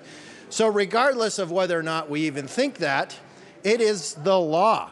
So already a business owner, if you're not providing health insurance to your employees, which we heard somebody come down to the well and talk about Walmart, who, by the way, was not opposed to this bill because they said it didn't apply to them because what they pay and the benefits that they offer.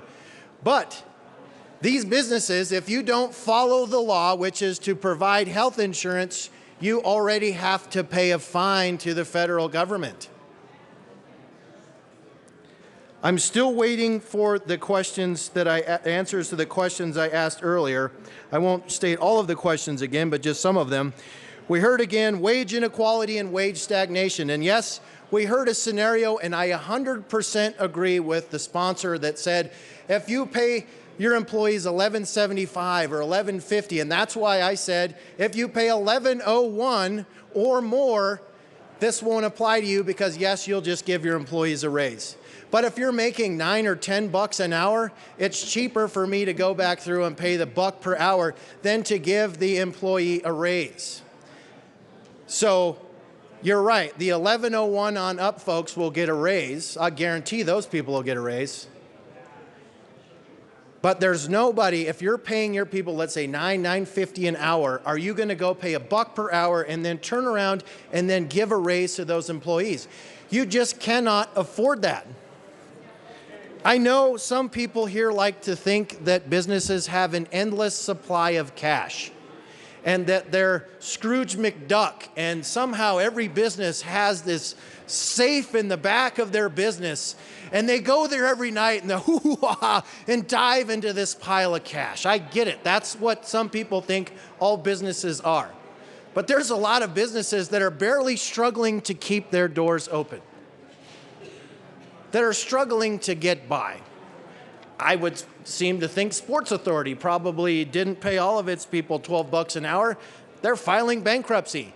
This would have just made it happen sooner. So we still haven't heard how this is going to do anything to bring about a wage equality and to make it better for those that are low wage earners, because this, as I've just stated, will have the opposite effect.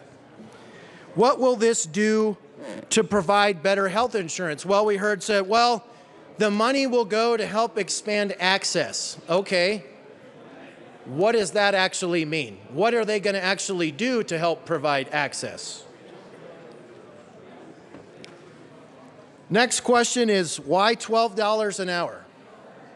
Nobody's ever explained what the magical number of $12 an hour is. Why not 11? Why not 15? Why not 20? Why 250 employees? Why not 100? Why not 500? The bill also talks about the ability of this enterprise system to be able to issue bonds and then take that money that it issues bonds and then leverage federal dollars. Why in the world would this thing need to issue bonds? And what in the world would it be leveraging federal dollars from? And there again, what would those federal dollars go to?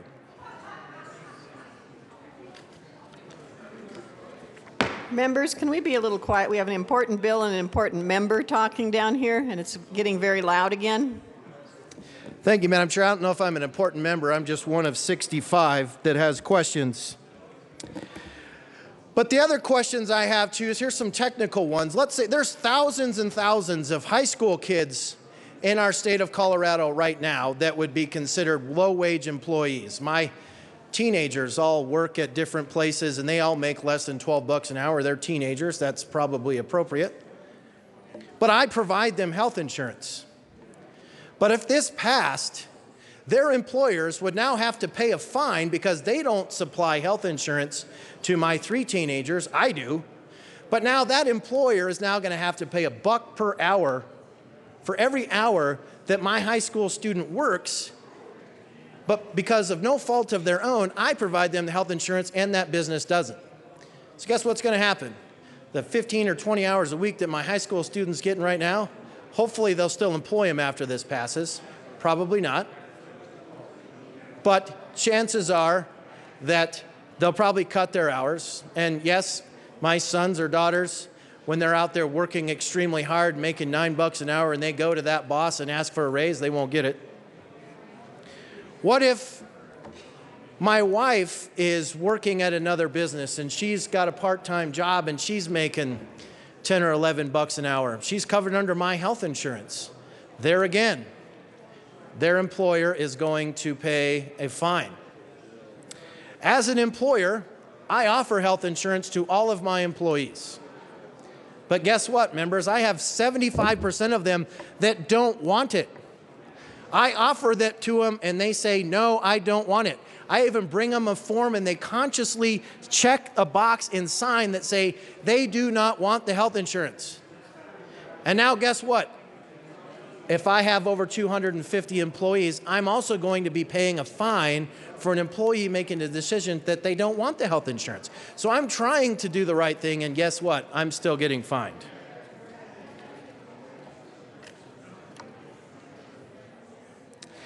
There's one of the most, actually, the biggest damaging thing of this bill, which nobody's even touched on yet, which I'm kind of surprised, is it talks about employer compliance requirements in retaliation against an employee.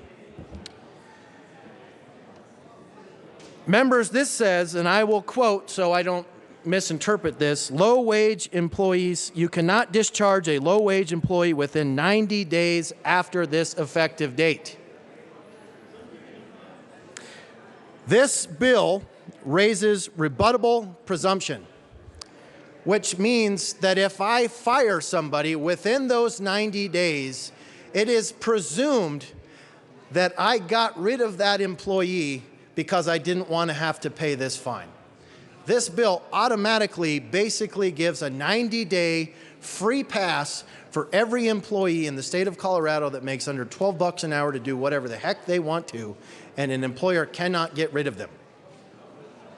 Now, yes, it talks about good cause and all of that, but the reality is the rebuttable presumption means that, well, yeah, they might have went out and cursed out a customer. They might have done something that is blatantly against the law, but they're going to assume and go ahead and call the department, and now all of a sudden I am standing tall before whoever makes these decisions, and I have to justify myself. There is a cost to that. Members, this is a 90-day free pass for employees to do whatever they want to do after this bill passes. And then my last question is, will this fee actually be equal between all employers? So it talked about the benefit of, they're going to establish a fee. It talks about, well, it's 25 cents all the way up to $1. We don't know what it's going to be. They're going to put together some group, some board that's going to decide this, which, by the way, business has a very small representation on there. So to think they're actually going to get to argue that it should be lower probably won't happen. But let's say it's $1. And that $1 is supposed to go to cover, presumably, what it costs me as an employer, the savings that I'm getting by the state picking up the tab.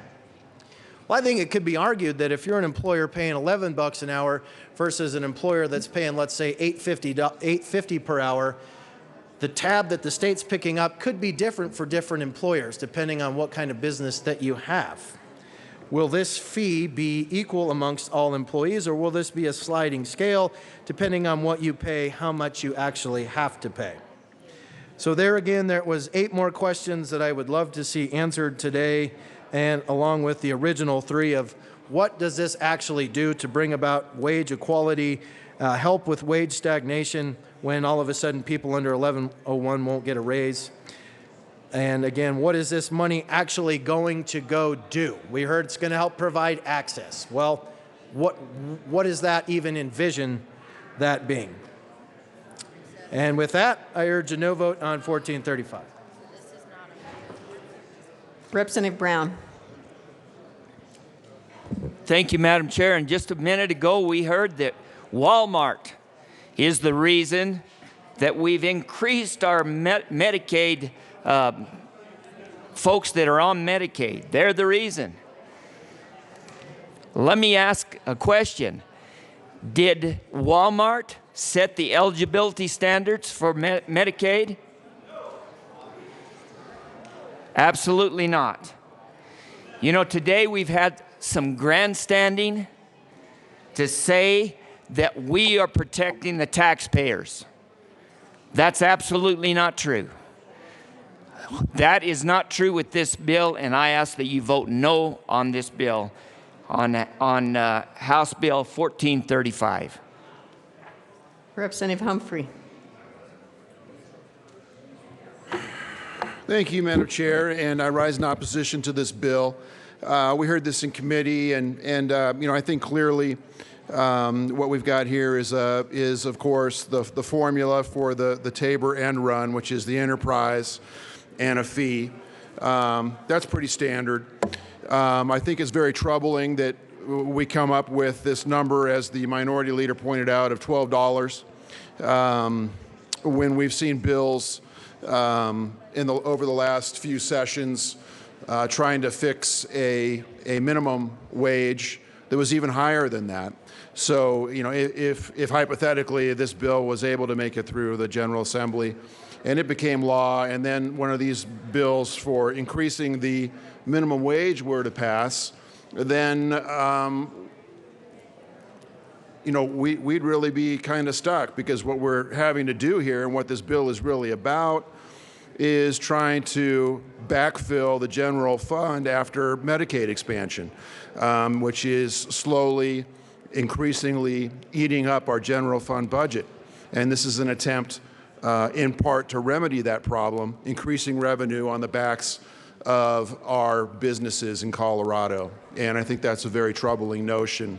So if a minimum wage, a high minimum wage bill was passed, I guess they'd have to come back and establish a new way of bringing in these fees, because everybody would be paying more than that, but the problem would still remain. So I urge a no vote on this bill. Is there any further discussion on House Bill 1435? Seeing none, the question before us is the adoption or passage of House Bill 1435. All those in favor say aye. Opposed, no? House Bill 1435 passes. Mr. Kohler, please read the title of Senate Bill 181. Senate Bill 181 by Senators Woods and John, also Representatives Kagan and Dorr, concerning the sentencing of persons convicted of Class 1 felonies committed while the persons were juveniles. He's coming. Representative Kagan. Thank you, Madam Chair. And I move Senate Bill 181 and the Judiciary Committee report. Thank you, Representative Kagan. To the Judiciary Committee report. The Judiciary Committee report clarified, and with thanks to Representative Foote for this clarification, that it is not the intention of Senate Bill 181 to give both earned time and good time to those serving 40 to life. The Judiciary Committee report took out the potential confusion over good time and made clear that no good time if you're doing 40 to life. I urge an aye vote. Is there any further discussion on the Judiciary Committee report? Seeing none, the question before us is the passage of the Judiciary Committee report. All those in favor say aye. Opposed, no? The Judiciary Committee report is adopted. To the bill, Representative Kagan.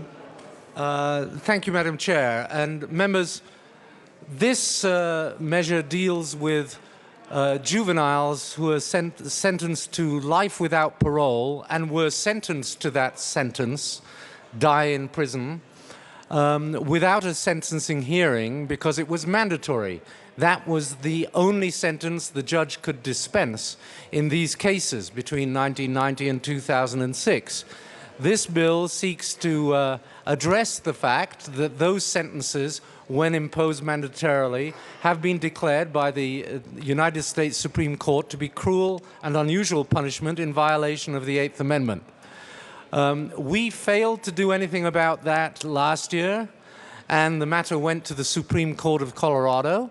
The Supreme Court of Colorado, along with the sister courts of the Supreme Court, all bemoaned the fact that we had not taken legislative action.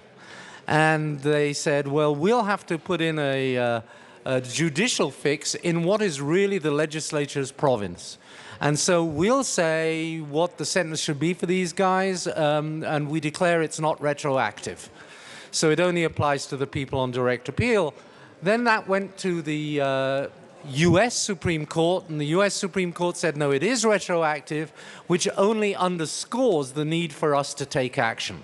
So we are taking action, hopefully today, with Senate Bill 181. And what Senate Bill 181 does is it says those that are have been sentenced to on first-degree murder charges and convicted of first-degree murder charges committed while they were juveniles will get a resentencing hearing, and at that resentencing hearing, if they are the principal, i.e. not the felony murder go-along guy, but they are really the trigger man in this murder case, then they will get 40 to life, with the possibility of parole after 40 years. And if they earn time, a maximum time off for earned time on the parole eligibility date of 10 years, making it a 30-year parole eligibility date for those who have earned time. If the person convicted was convicted of felony murder, i.e. they were involved in a felony and someone ended up dying, there was not necessarily any intention or knowledge or deliberation or any intent that anybody should be killed in this episode, but somebody ended up dying as a result of a felony in which the defendant was involved, then the court can look and find out if there are extraordinary mitigating circumstances in that case. And if there are extraordinary mitigating circumstances in that case, the court has the option to sentence that defendant to a determinate sentence, i.e. a sentence with an end, and that determinate sentence must be in the range of 30 to 50 years. So the minimum they can get is a 30-year determinate sentence. If they get that determinate sentence, they will be mandatorily on parole for 10 years after they complete the sentence. If they get the life sentence, they will be, and they are ever paroled, they will be on parole for the rest of their lives. That's what Senate Bill 181 does. I would only note that we are one of the few states that has been slow to act in the wake of these Supreme Court rulings. Other states have acted, and in very large number, they have imposed considerably lesser sentences than are being proposed by Senate Bill 181. We will be one of the most harsh states on our juveniles if we pass Senate Bill 181. We will not be one of the more lenient states. Thank you. Representative Dorr. Thank you, Madam Chair. And real quick, members, I co-sponsored this legislation as a prime member on that position because we have taken long as Colorado to react to the Supreme Court decision that Representative Kagan mentioned. The Miller decision came down in 2012, and we have had the opportunity since then to start addressing the issue. We have looked at it. We had a bill last year that we pulled off because there were some questions about the retroactivity of this particular case, but the Supreme Court has been clear that it must go retroactively. And so with that, it is time that we address this issue and address what was out in the Miller versus Alabama case. And for me, that is making sure that Colorado's sentencing laws, especially when it comes to juveniles or those convicted as juveniles, is done in a moral and sensible way. We obviously want to have a system that supports the victims, that holds the offenders accountable, and that protects our communities. But we also need to balance that out in a way that also promotes the healing and forgiveness and inspiring rehabilitation of the offenders that are sentenced to life. And in this case, juveniles that they felt that the court has said, the highest court in the land has said should not be in the position of life in prison without the opportunity of parole. I want to remind members that this is not allowing anybody loose. This is not opening up the gates and saying you are free. This is just presenting those incarcerated who were sentenced as juveniles with an opportunity, that being the key word, opportunity, for a parole hearing when they hit a certain eligibility date. As Representative Kagan said, many other states have acted well before we have here today.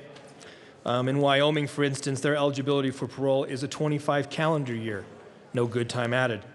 In West Virginia, it's anybody sentenced for a crime committed under the age of 18 is eligible at 15 years. And in Kansas, our neighboring state, most severe punishment available to juveniles is life without parole after 25 years. As you can see in our legislation, we go beyond that. We actually go to a more, as some would argue, harsher way. Others would argue a more balanced way. But in either way, it is the legislation presented before you today, and I would ask for your support. Is there any further discussion on Senate Bill 181? Representative Kagan? I move Amendment 19. And I ask that it be displayed. Amendment 19 to Senate Bill 181 has been moved by Representative Kagan and is displayed on your on the screen. Representative Kagan. Thank you, Madam Chair. Amendment 19 is a technical amendment, was brought to my attention by drafters after the bill had passed through the Judiciary Committee. It changes the word proactively to prospectively in the second paragraph of the amendment. And the first paragraph of the amendment is a conforming amendment because in this sentencing scheme, it was very clear that earned time was available and to move a parole eligibility date. And yet there was another part of statute where it said that it was 40 calendar years. So we're just making clear that the intent of the statute is reflected throughout, the intent of the bill is reflected throughout the statutes, and this is a conforming amendment, and I would urge an aye vote. Is there any further discussion on Amendment L019? Seeing none, the question before us is the passage of Amendment L019. All those in favor say aye. Opposed, no. Amendment L019 is adopted. Representative Kagan to the bill. I have nothing further on the bill. Okay, the question before us is the pass. Representative Lawrence.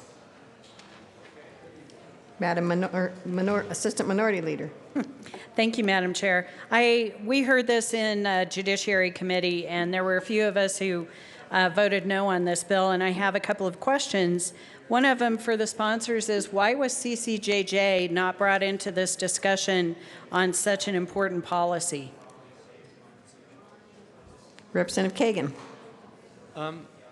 Well, CCJJ is very well suited to some things, but on determining how to deal with unconstitutional sentences, where there is CCJJ necessarily requires a 75% vote. It moves slowly and deliberately. We really have tried last year to do this. Now we've taken all the stakeholders' input. We've had a very full process. And I believe we've done a good job, and that not everything has to go through CCJJ. Where CCJJ can make a tremendous contribution is where it is really so complex, for example, reforming drug sentencing and working out entirely new structure. That's very well fitted for the committees and subcommittees of CCJJ. I think this was done very well with full stakeholder review in the normal legislative process, and I'm proud of the process that we've conducted here. Madam Assistant Minority Leader. Thank you, Madam Chair.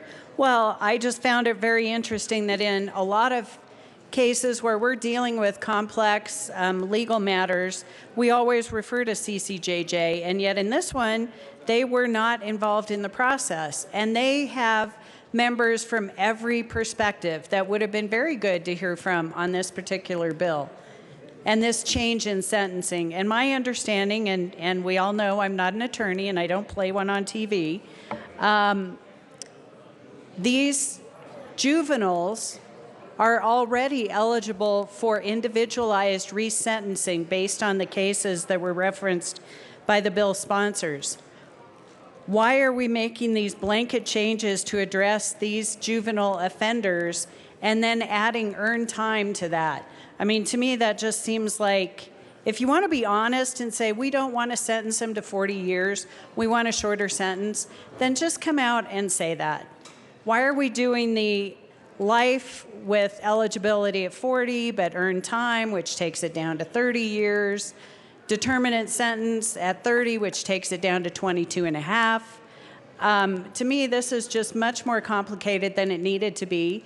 And if, you know, as the sponsors referenced, other states have much softer sentences for these juvenile offenders, why didn't they just go with that? Why are we messing with the earned time and not taking into consideration a lot of differing perspectives from the DAs, from victims groups, from a lot of people who are personally vested in these cases and would like to see something a little bit more reasonable than I think what we have in this bill. So I still have a lot of questions about this and will remain a no vote.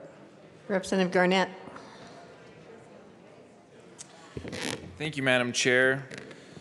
And members, you know, Senate Bill 181 is a reaction to, you know, the reason that we're here is because of laws that we passed in the 1990s, which I believe over time have shown themselves to be bad policy, including mandatory life without parole sentences for young people under the age of 18 convicted of Class 1 felonies.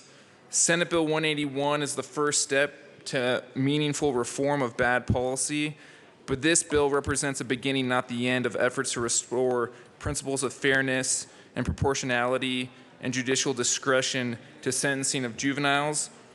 Senate Bill 181 is an overdue reaction to Miller v. Alabama, which unequivocally held that a life without opportunity for parole sentence automatically imposed on a juvenile without a meaningful opportunity to have a court consider whether they should ultimately be free is unconstitutional and violates the Eighth Amendment prohibiting cruel and unusual punishments. One fact that Representative Kagan has cited that I find very chilling is that the average life expectancy of a person sentenced to life in prison as a teenager is 57 years. You've heard that many states have adopted much more flexible approaches than Colorado has in this bill, and I hope that these are just the first steps to a more meaningful review of mandatory sentences generally for all crimes. I was a little frustrated to see some of the amendments put on in the Senate because as Senate Bill 181 was initially introduced, it gave judges the discretion to resentence all of the 48 offenders currently serving juvenile life without parole to either life with a possibility of parole at 40, less earned time, or to the determinate sentence within the extraordinary mitigating range of 24 to 48 years, less any earned time with 10 years of parole. I believe we should have kept the bill as originally drafted. I will still be supporting this bill. I want to thank the sponsors for their hard work, but I believe this is just a first step. Thank you, Representative Carver.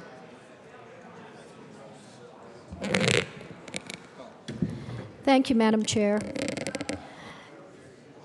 Let me start by saying that I'm in agreement with the Supreme Court cases. I think the life without parole was not appropriate, and I think the Supreme Court decisions telling the states, go back and look again at how you sentence those that have committed first-degree murder and reassess and align with these factors. Here's my problem with 181.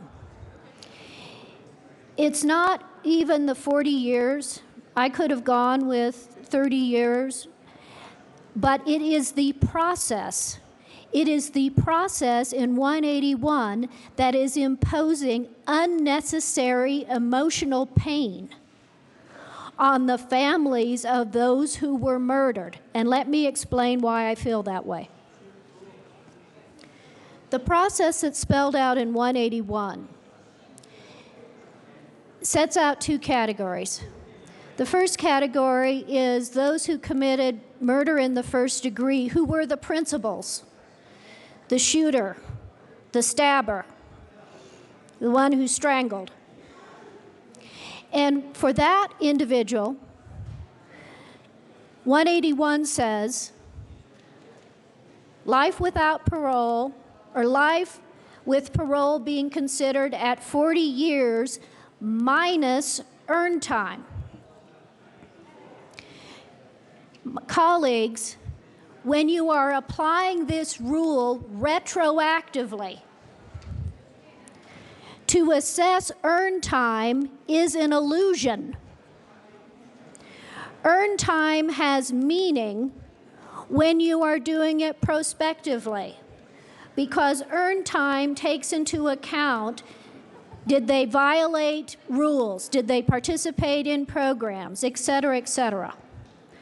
Other than the fact that did the individual attack a guard or a corrections officer, you are not going to have the kind of record of what this individual did while in prison that you would normally have to assess earned time. And so the emails that I got from these families who had family members who were murdered, sometimes very brutally, they said, why don't you just pick a year?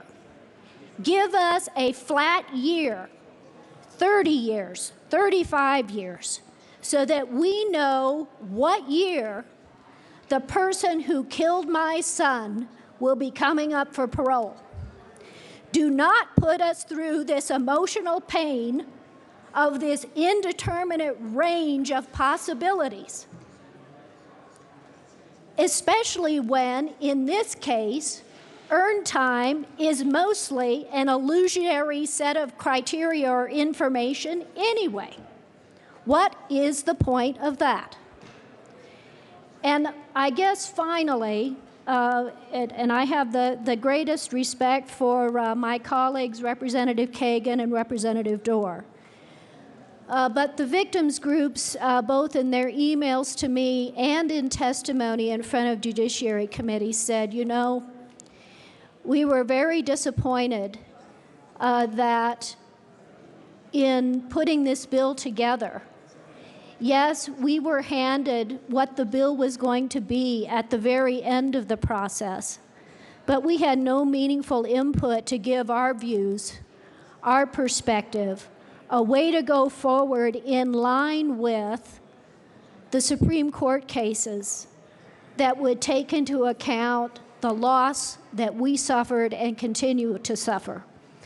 And so, and then I'll just close, you know, we have, on this type of issue, you have families that are deeply emotionally invested, those whose family members were murdered, and those whose family members have been in jail in life without parole and think that there should be a second chance. And I sympathize with both sets of families. Extraordinarily difficult decision. This was a tough vote for me, but I just think that a better approach would have been a much more straightforward, pick the appropriate year to make eligibility for parole, and that would have been a better approach. I urge a no vote. Thank you, Representative Carver. Representative Rosenthal. Thank you, Madam Chair.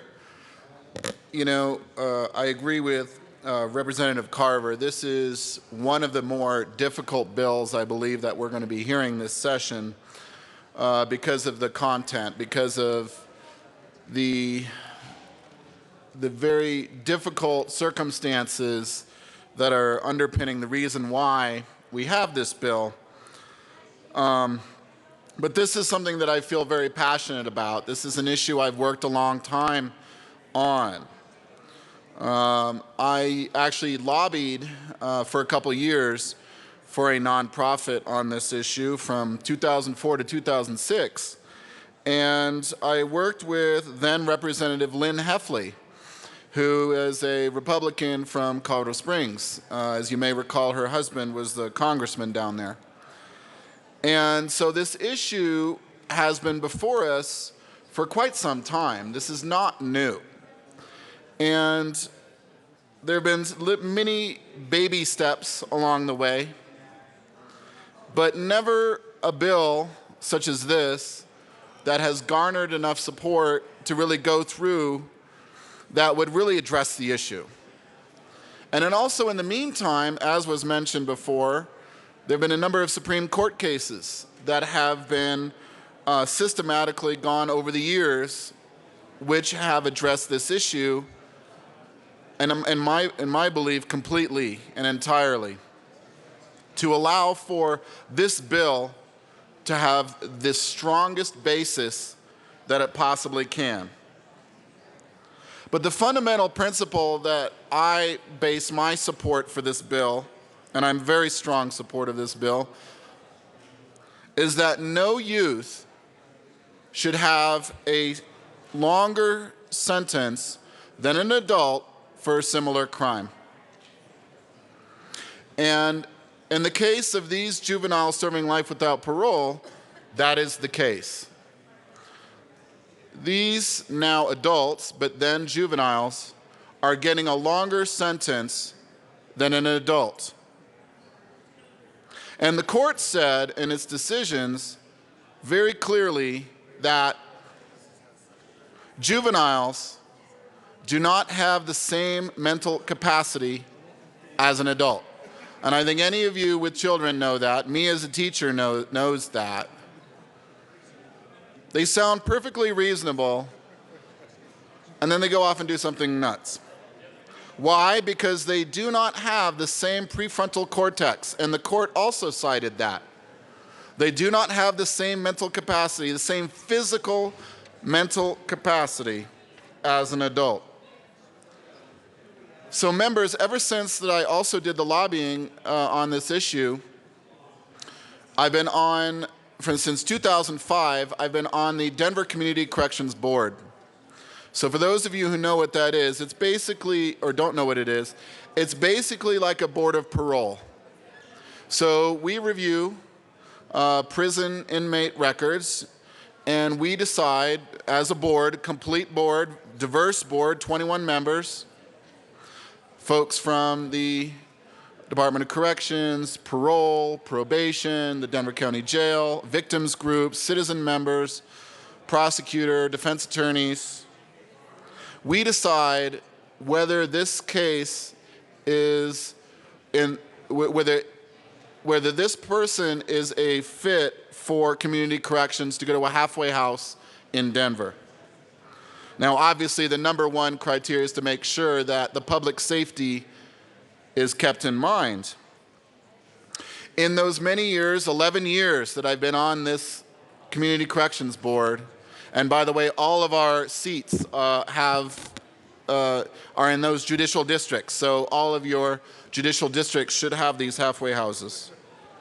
In all of those years that I've been on, we have seen dozens of cases of very serious crimes, which I take very seriously every case that I read.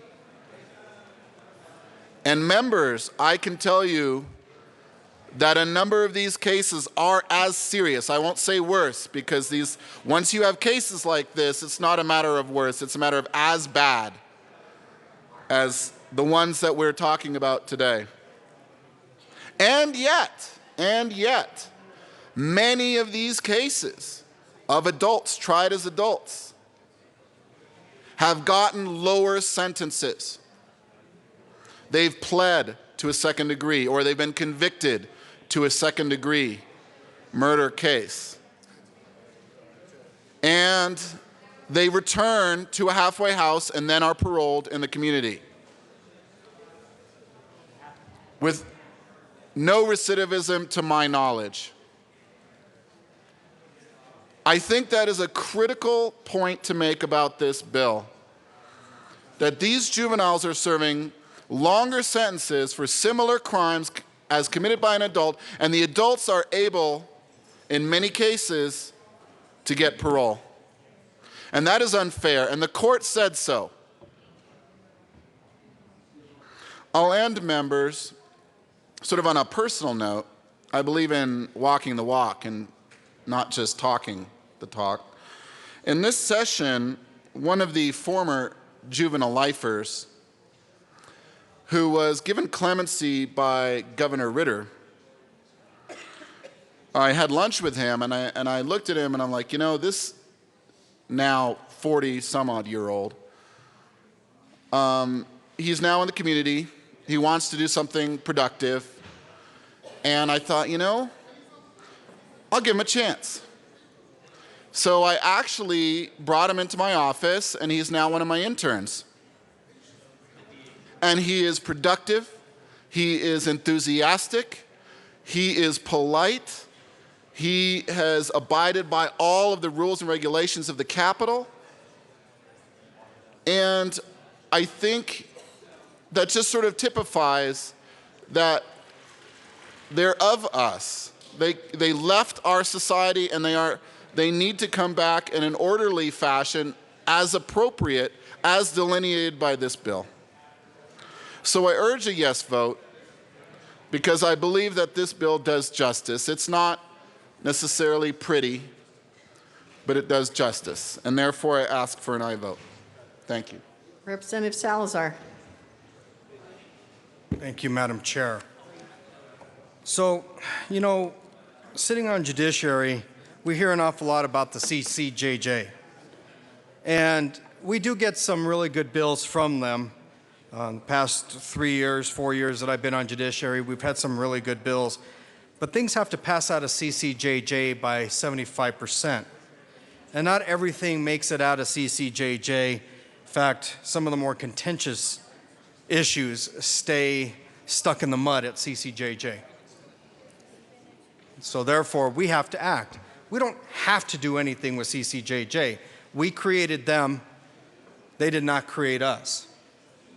So I'm not so certain that I buy the argument that we have to go through CCJJ on this rather important issue. This is something that we need to do because essentially the Supreme Court of the United States and the Colorado Supreme Court said, you need to do it.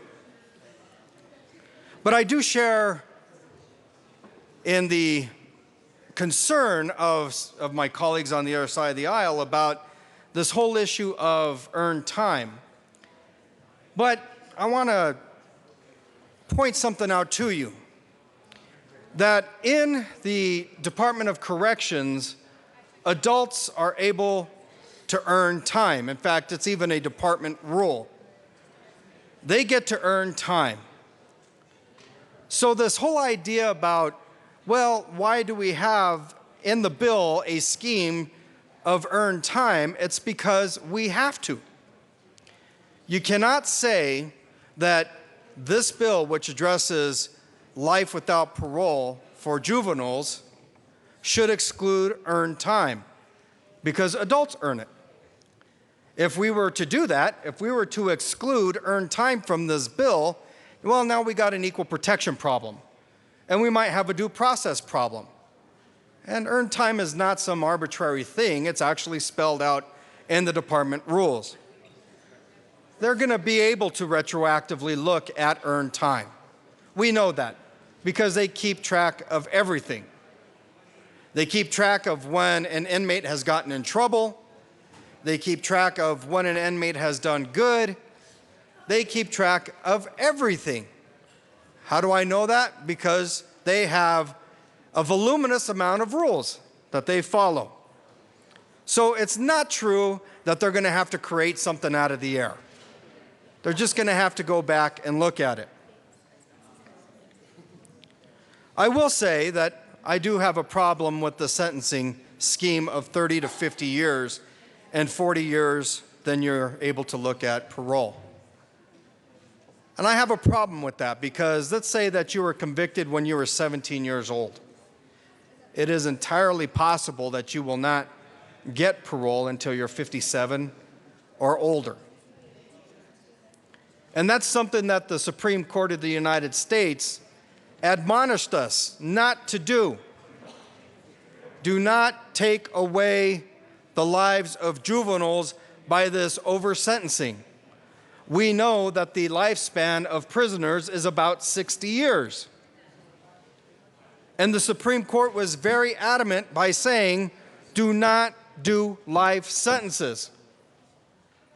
That is against the Eighth Amendment's prohibition of cruel and unusual punishment. I would encourage you to read the Miller versus Alabama decision. The Supreme Court was very adamant about how we're supposed to treat juveniles. And life sentences is cruel and unusual punishment. But even though this is the bill, 30 to 50 and 40 years probate, once you reach 40 years, there's parole, I'm going to support the bill.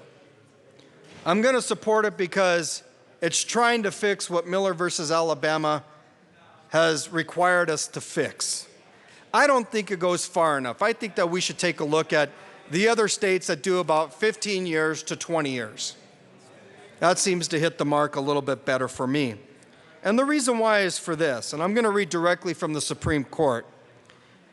Supreme Court said, the Eighth Amendment's prohibition of cruel and unusual punishment guarantees individuals the right not to be subjected to excessive sanctions.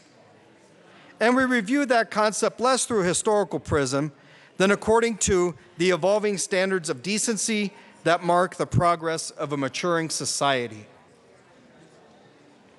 The court said that in the context of life without parole does not demonstrate that we are a mature society. It violates the Eighth Amendment. Members, I would also say that 30 to 50 years, 40 years, after 40 years parole, that also is not the marks of a maturing society. I think it gets us closer, and I'll still be a yes vote, but hopefully we can work on this a little bit more in the future, so that way these juveniles, once they get out, have at least somewhat of a semblance of a life, and we aren't continuing to violate the Eighth Amendment's prohibition against cruel and unusual punishment. I am in favor of Senate Bill 181. Mr. Speaker Pro Tem.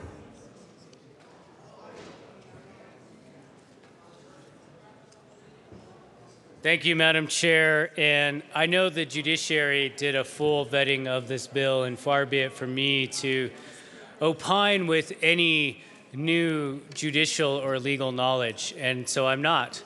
What I'm going to do is simply talk about the basic premise of our juvenile justice system and how we have evolved as a General Assembly, as a society, as a people, to figure out that those juveniles, and juvenile is a juvenile under the age of 18. There's no doubt about that. That's been in our law for all of time. That when juveniles commit these crimes, as heinous as they may be, as active as they may be in the crime, they are still juveniles. And so a juvenile who's convicted of a Class 1 felony is a juvenile first, a felon second. And under that premise, under that part of our law that says that we recognize that juveniles are in a different category, that they belong and deserve our special consideration in recognizing their development, in recognizing their mens rea, which is an important term that I'm sure was talked about in the Judiciary Committee. We need to say that these juveniles deserve an opportunity to be rehabilitated. And if anyone in our criminal justice system deserves to be rehabilitated, it is our juveniles.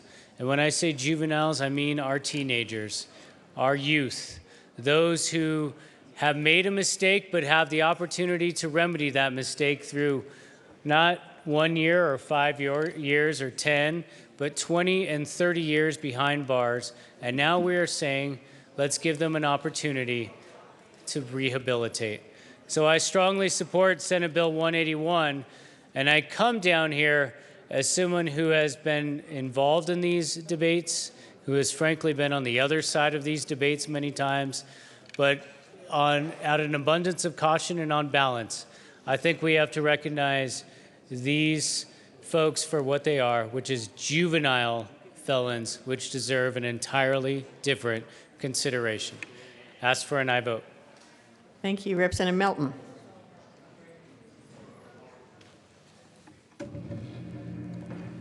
Thank you, Madam Chair. And members, I will not belabor my argument, but I rise in support of Senate Bill 181. I grew up in these communities where during this time, the summer of violence, and during the time when our system took a different approach towards juveniles, a much harsher approach. Members, it was an approach that was wrong. It was an approach that was wrong because it misunderstood a group of individuals who are already misunderstood. A group of individuals who didn't necessarily take the right option, but was met with a heavier hand of justice. A hand of justice that the Supreme Court has said was unlawful, was unconstitutional. And so I'm glad to see Senate Bill 181 come up because it rights that wrong. It makes better and puts closure and puts the pieces of the system back together by giving our juveniles the opportunity and the ability to truly rehabilitate and not lose their lives in prison. And I've heard complaints about the sentencing scheme as well as the earned time. And I actually share many of the reservations on the sentencing scheme because that does still present a problem. 30 to 50 with a parole of 40 is still a bit heavy-handed in my opinion. Again, the people who were sentenced at that time were around my age, and I'm 37 now. So if parole for them were to be at 40, then they would easily be in their late 50s, early 60s. And again, many of the people who have been sentenced under this scheme do come from communities of color, where our life expectancy isn't always as great as other groups. We heard that in committee, that the majority of the members who were sentenced are actually African American, and that their life expectancy can be around 60, especially given the stress and the conditions of being in prison. And so in many ways, I don't feel like we've necessarily gotten around the life without prison, or the life sentence, because in some ways the sentencing scheme to me still does actually cause that. However, I do rise in support of the earned time, because the earned time again goes towards righting the wrong that these initial sentences created. They should have never been sentenced to life without parole. And so if we are going to retroactively fix this problem, you also have to retroactively fix the earned time as well. And so members, even though it's a balanced bill, it's not necessarily a bill that I'm 100% in love with, it does move the ball forward. And with that, members, I would ask for an aye vote. Representative McCann.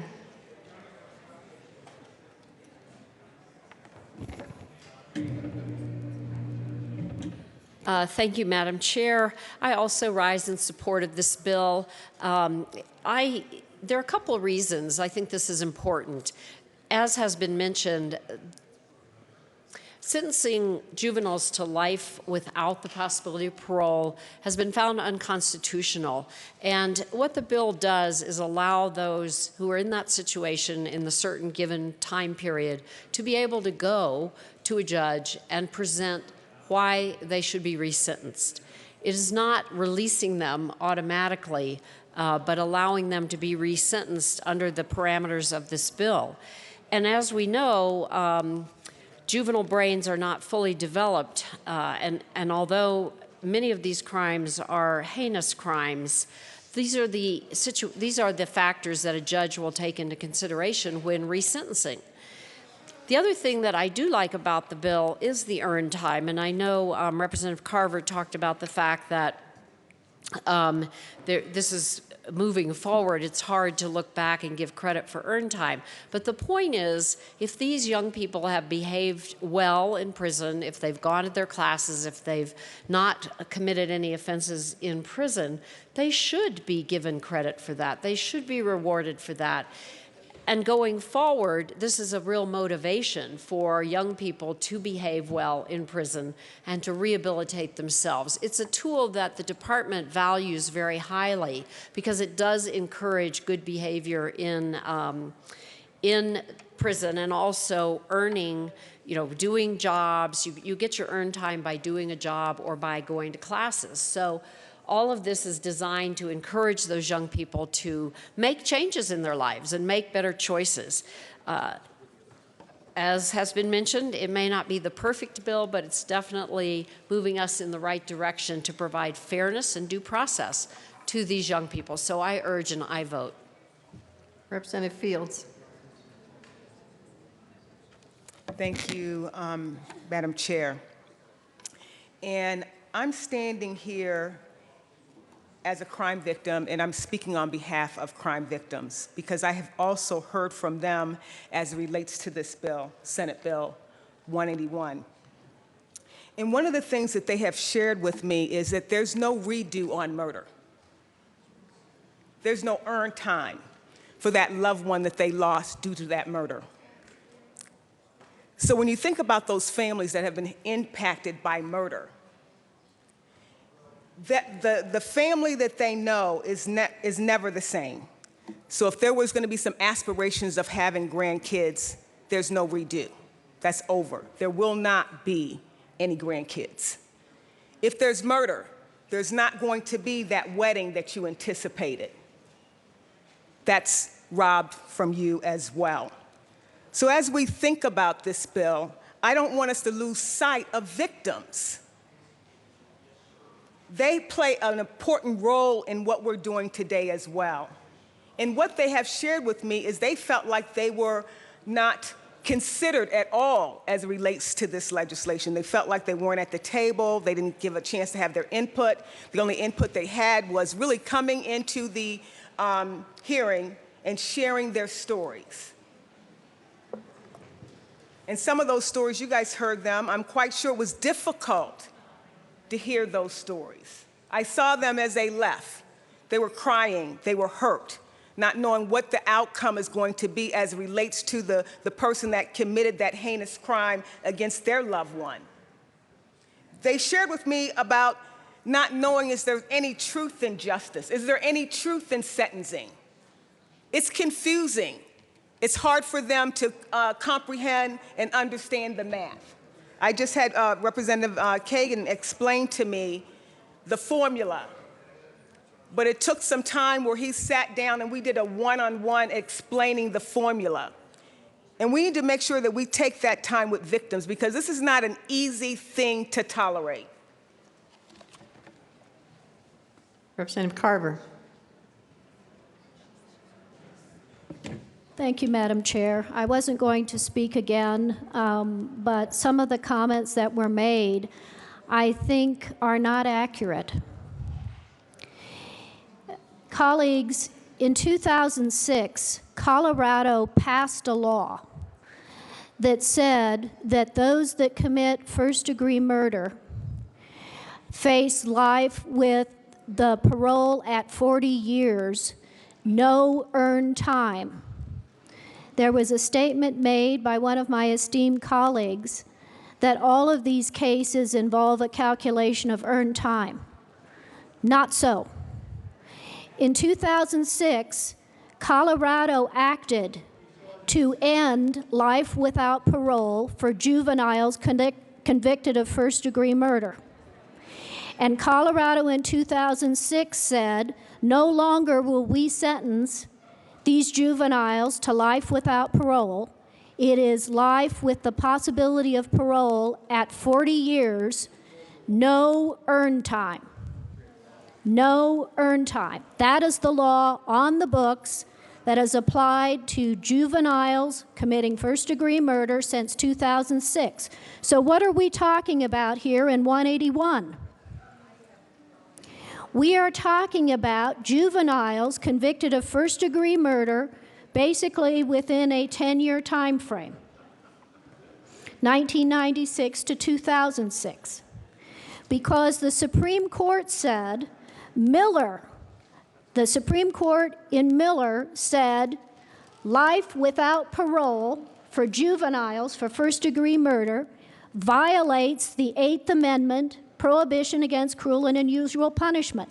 But Miller did not say you've got to go back and apply this retroactively, whether it was just prospective from sentencing from that point on, or if you had to go back and relook at cases that were done in the past. Miller did not address that. We got Montgomery out of the Supreme Court just recently. The Montgomery case said, yes, states, you must go back and retroactively look at all of the old cases you have where you sentence juveniles to life in prison without possibility of parole if they committed this crime when they were juveniles.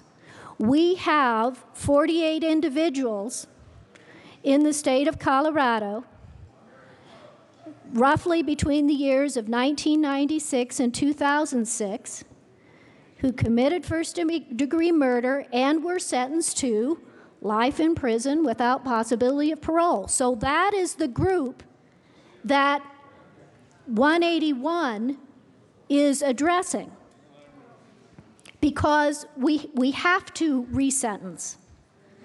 Now, the testimony in front of judiciary was, because the Supreme Court case demands, and rightly so, that each of these 48 individual sentences be reevaluated in light of the constitutional requirement. If we did nothing, there would have to be an individual resentencing done for all 48. I have no problem personally. I think the legislature should have acted in this case. There are some that disagree with me. But as I looked at 181 and looked at the moving parts, folks, when you set a date for eligibility for parole, whether you set it at 40, whether you set it at 30 or 25, you still have at that parole eligibility review a look at that individual's conduct in prison. So this argument that you have to have this factor of earned time in order to review the individual's conduct in prison, and most importantly, make a decision on if you release that individual. Are they going to be a threat to public safety? Right? That's one of the factors that you look at. You still look at that at parole.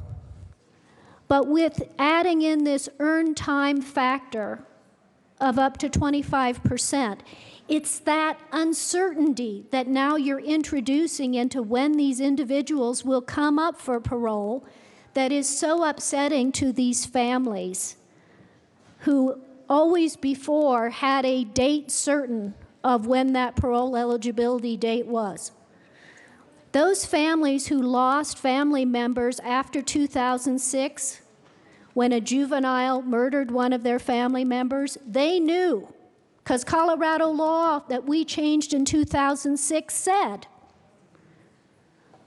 life with the possibility of parole at 40 years. Every one of those families knows what that year is. So I really struggled with this bill. I really do think that a legislative look at this in a way that addresses the human factors for the juvenile who made such a horrific mistake, committed this crime, but has tried to turn their life around, as well as the victims' families. But I just don't think that this is the right approach. So I am sorry for extending this, but I just wanted to make clear what the current law is and why earned time is not necessary. It's not in our current law. Thank you. Thank you. Representative Klingenschmidt. Thank you, Madam Chair. I rise in support of Senate Bill 181. I rise in support of constitutional sentencing and I'm going to keep my oath to support and defend the Eighth Amendment against cruel and unusual punishment. There is a struggle in this, and I have so much compassion for those who are victims of heinous crimes. And yet our Supreme Court has said you cannot sentence a juvenile to life. And so with the Supreme Court ruling, there is a conflict, and it does need to be addressed legislatively. I know the courts are going to look at this, and I'm reminded not only of my duty to justice, but my duty to show mercy. The Bible says in Micah chapter 6, what does the Lord require of you? To act with justice and also to love mercy. And so there's a balance. Our job is to promote justice for the victims of crimes, and there should be tough sentencing. And yet, I hope that those who go through the pain of that injustice are able to find healing and maybe show mercy. And I think as a state, if we try to preserve a balance between justice and mercy, I think we'll be honoring the Constitution and maybe, hopefully, bringing healing to those who have been harmed. I urge a yes vote on 181. Is there any further discussion on Senate Bill 181? Representative Kagan. Thank you, Madam Chair. And I'm not going to detain everybody long, but I do want to show respect for the points made by Representatives Carver and Lawrence regarding earned time and the inappropriateness of introducing that variable into this already complex scheme. I'm very much in favor of applying earned time rather than just going to 30 years, and I'll tell you why. Some members have said it would be better if we just went to 30 years. It would be better for the victims and it would be better for everybody. And the reason I think it's better that we have a baseline of 40 years before you're considered for parole, and that can be advanced down to 30 years, up to as far as 30 years if you get earned time, is this enables the Department of Corrections to look back at the COPD violation record of the inmate. If that inmate has committed many, many COPD violations, each one of those will be deducted, earned time will be deducted, and it could be that it's all the earned time is deducted. That is something they can do. They can look back. They've assured us that they can look back, tot up the COPD violations, put the earned time penalties in there, and they can come back right away, and it will allow us to weed out from getting parole eligibility those who have not been good performers in the Department of Corrections. It, I think, would be a mistake to say everybody gets 30 years parole eligibility. No, let's not say everybody. If you've been behaved well in the department, if you haven't committed many violations, then you get the earned time and you get the 30 years. But let's distinguish between those that really deserve a 30-year parole eligibility date from those that don't. And that's why I think the earned time mechanism is a valid one. I just would point out also that parole eligibility means very little. And if you look at the statistics, the number of people convicted of first-degree murder, the number of people who are convicted of murder and come up for parole the first time who get it is very, very small. Depends how you crunch the numbers, but some people say it's as low as 3% get it. Some people say it's as low as 10 or 15%, but it's always a low number. So parole eligibility date is far from a guarantee. It's just a guarantee of release. It's just a guarantee that your case will be considered. That's all it is. And I urge an aye vote on this bill. Is there any further discussion on Senate Bill 181? Seeing none, the question before us is the passage of Senate Bill 181. All those in favor say aye. Aye. Opposed, no? No. Senate Bill 181 passes. Mr. Assistant Majority Leader. Thank you, Madam Chair. I move the committee rise and report. You've heard the motion. Seeing no objection, the committee will rise and report.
The House will come back to order. Mr. Kohler, please read the report of the Committee of the Whole. Madam Speaker, Committee of the Whole begs to lead reports on the consideration of following attached bills being second reading. The vote makes following recommendations thereon. House Bills 1435 amended, passed on second reading in order to gross by on counter of third and final passage. Senate Bills 40 amended, 72 amended, 115, 138 amended, 174 amended, 179, 181 amended, 193, 209 amended, 211. Passed on second reading in order to revise the place on counter of third and final passage. Senate Bill 155 referred to the Committee on Appropriations. Representative Primavera. You heard the motion and there are no amendments. The question before the House is the adoption of the report of the Committee of the Whole. Mr. Kohler, please open the machine and members proceed to vote.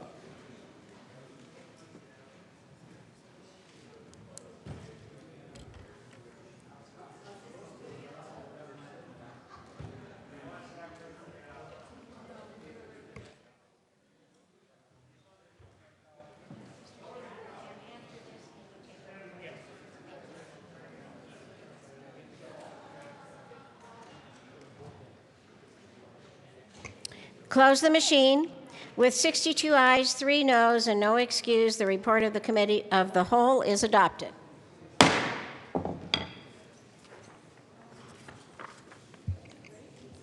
Madam Majority Leader.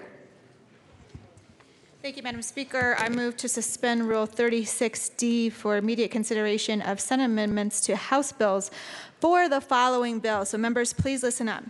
House Bill 1328 by Representatives Lee and McCann, HJR 1025 by Representatives Wyden and Sane, HB 1362 by Representative Young, HB 1077 by Representative Moreno, HB 1211 by Representative Melton, HB 1047 by Representatives Buck and Winter, HB 1290 by Representatives Escar and Kraft-Tharp, HB 1288 by Representatives Kraft-Tharp and Wist, HB 1440 by Representatives Wilson and Pedersen, HB 1404 by myself and Representative Wist, House Bill 1398 by Representatives Young and Landgraf, House Bill 1422 by Representatives Hamner and Rankin, House Bill 1267 by Representatives Lee and Field, House Bill 1321 by Representative Young. The motion is to suspend Rule 36D for consideration of Senate amendments to House bills. That list enumerated by the Majority Leader. Is there any objection? Seeing none, that motion passes unanimously. Madam Majority Leader. Thank you, Madam Speaker. And members, thank you for your hard work this morning. However, we did not get through enough bills this morning. And so as soon as the committees adjourn this evening, we will reconvene tonight to continue our work on the House floor. We're asking that the committees be done by 5 p.m. Again, we will do a call of the House once they are done. And we will come back to the House floor tonight. So I just want to let you know that now. Thank you.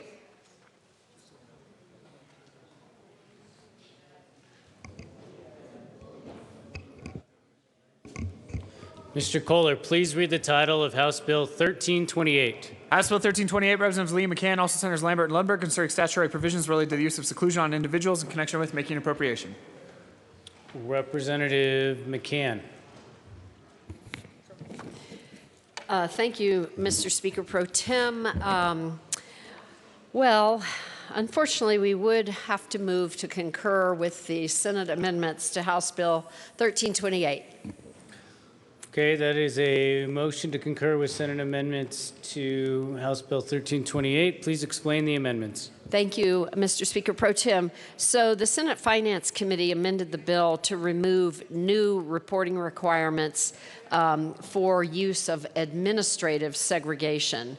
And they also removed some of the reporting requirements regarding use of seclusion in other circumstances, but now are requiring a semi-annual report, and we will be requiring the Department of Youth Corrections to develop a plan to automate the reporting requirements by January 1 of 2018. this was done because the staff from DYC testified that the reporting would be very time consuming and would take staff time. Once this amendment was made, the department is now neutral on the bill, and there will be no new staff requirements. The bill then passed 2 Senate committees and the full Senate without a single no vote. So we would ask for a concurrence on the Senate amendments to House Bill 1328. Is there any further discussion on the motion to concur to Senate amendments to House Bill 1328? Seeing none, Mr. Kohler, please open the machine and members proceed to vote.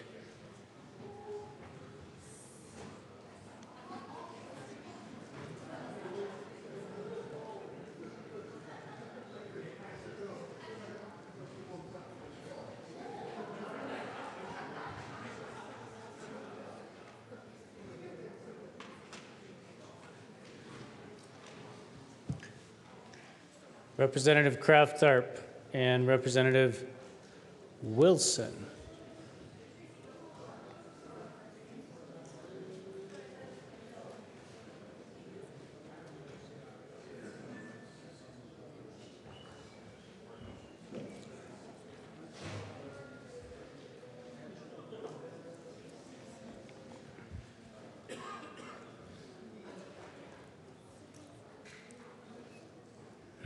Wilson has left the building. Wilson excused. With 63 aye votes, 0 no votes to excuse, the motion to concur to Senate amendments is passed. Mr. Assistant Majority Leader. Thank you, Mr. Speaker Pro Tem. I move for the repassage of House Bill 1328 as amended. Is there any further discussion on the motion to repass House Bill 1328? Seeing none, Mr. Kohler, please open the machine and members proceed to vote.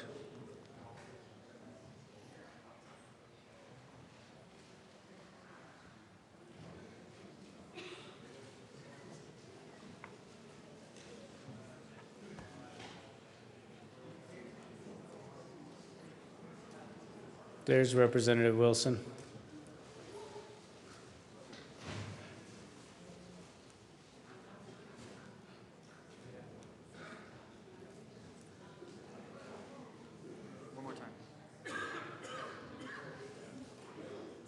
Close the machine. With 35 aye votes, 29 no votes, 1 excused, House Bill 1328 is repassed.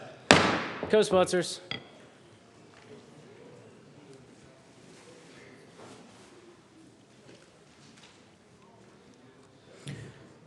Close the machine. Mr. Kohler, please read the title of HJR 1025. House Joint Resolution 1025 by Representatives Ryden and Sane, also Senator Marble, concerning honoring Gold Star families. Representative Ryden. Thank you, Mr. Speaker Pro Tem. I move that we concur with the Senate amendments to HJR 1025. That is a proper motion. Please explain the amendments. Thank you, Mr. Speaker Pro Tem. There was one change on page 2. Inadvertently, the Denver chapter of the Gold Star Wives was left out of the original version, and that has been added in, and we urge an aye vote. Is there any further discussion on the motion to concur to Senate amendments to HJR 1025? Seeing none, Mr. Kohler, please open the machine and members proceed to vote.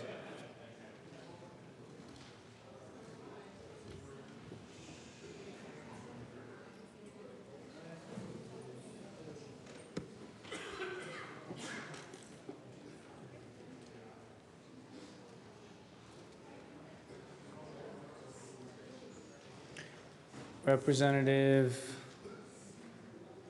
Landgraf. Close the machine. With 64 aye votes, 0 no votes, 1 excused, the motion to concur to Senate amendments to House Bill 1025, or House Joint Resolution 1025 is passed.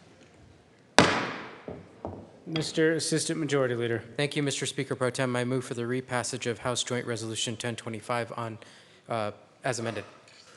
Is there any further discussion on the motion to repass House Joint Resolution 1025 as amended? Seeing none, Mr. Kohler, please open the machine and members proceed to vote.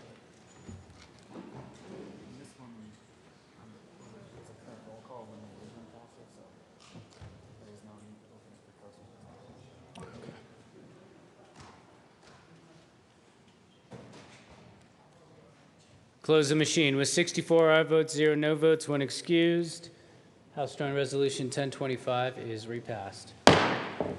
And we already have every member listed as a co-sponsor. So, moving on to House Bill 1362. Mr. Kohler, please read the title of House Bill 1362. House Bill 1362, Representative Young, also Senator Martinez Humana, concerning the transfer of the functions of the license plate auction group to the Colorado Disability Funding Committee in connection with making an appropriation. Representative Young. Thank you, Mr. Speaker Pro Tem. I move the House concur with Senate amendments to House Bill 1362. That is a proper motion. Please explain the amendments, Representative Young. Well, thank you, Mr. Speaker Pro Tem, and I believe that the Senate made a slight adjustment to the appropriation clause. I ask for your aye vote.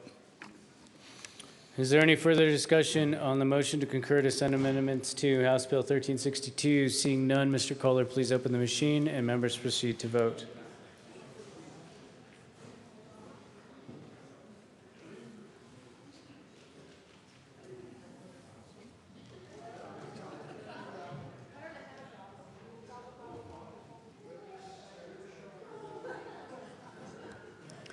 Representative Fields. Close the machine. With 64 aye votes, 0 no votes, 1 excused, the motion to concur to Senate amendments is passed. Mr. Assistant Majority Leader. Thank you, Mr. Speaker Pro Tem. I move for the repassage of House Bill 1362 as amended. Is there any further discussion on the repassage of House Bill 1362 as amended? Seeing none, Mr. Kohler, please open the machine and members proceed to vote.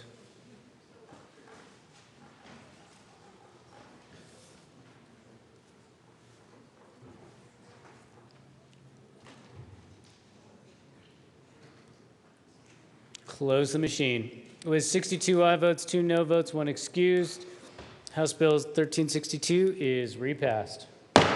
Co-sponsors.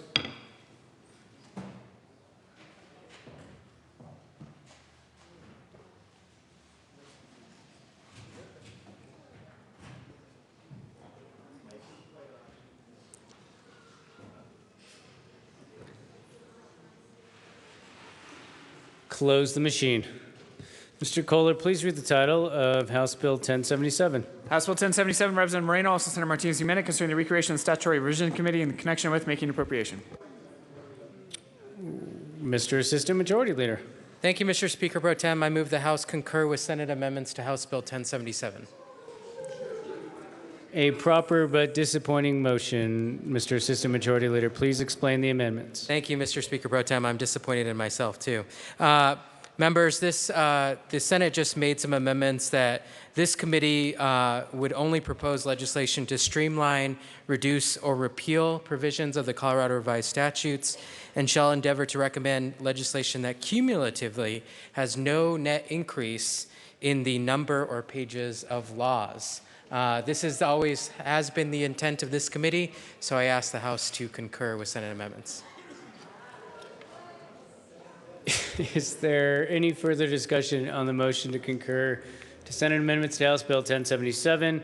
Seeing none, Mr. Kohler, please open the machine and members proceed to vote.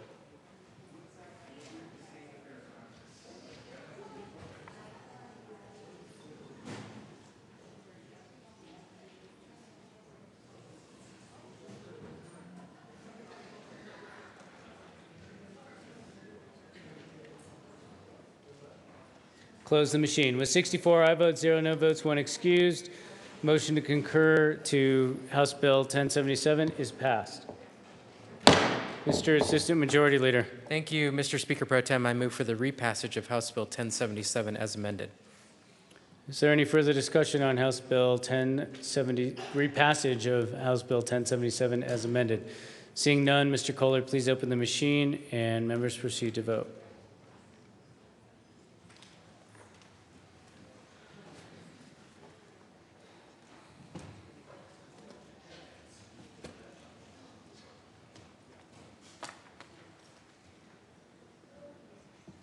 Close the machine. With 43 aye votes, 21 no votes, 1 excused, House Bill 1077 is repassed. Co-sponsors.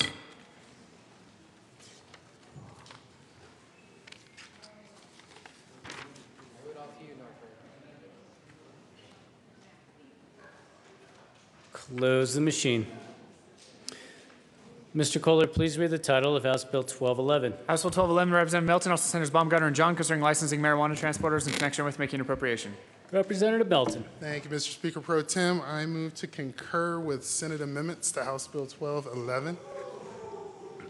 That is a proper and disappointing motion. Representative Melton, please explain the amendments. Thank you, Mr. Speaker Pro Tem. And the Senate's downtime, they decided to adjust the number of years on the license from 3 to 2, and then also took out some language in order to conform with the sunset review recommendation. And with that, members, I would ask for an aye vote.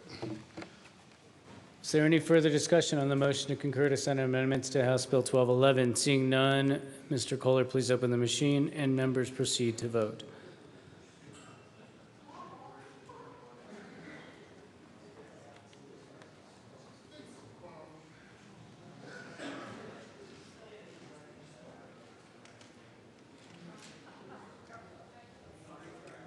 Close the machine. With 64 aye votes, 0 no votes, 1 excused, the motion to concur to Senate amendments to House Bill 1211 is passed.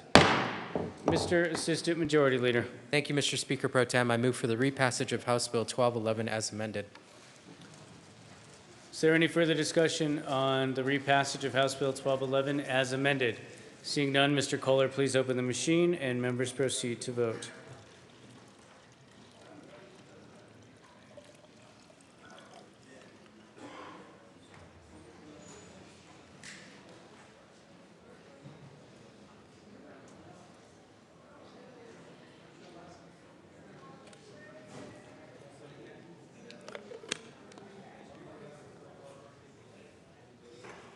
Close the machine. With 50 aye votes, 14 no votes, 1 excused, House Bill 1211 is repassed. Co-sponsors.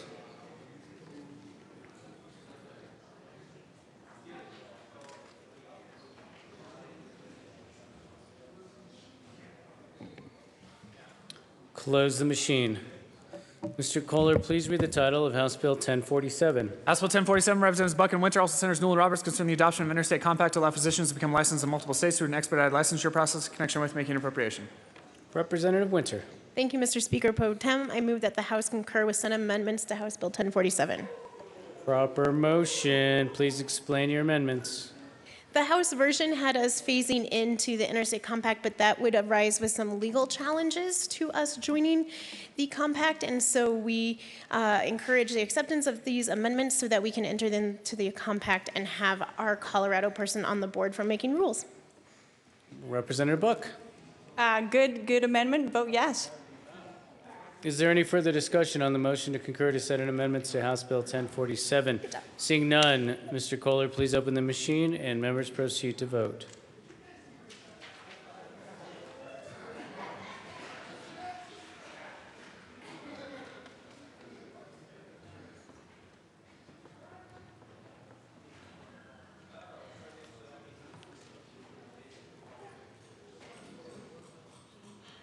Close the machine. With 64 aye votes, 0 no votes, 1 excused, motion to concur to Senate amendments to House Bill 1047 is passed.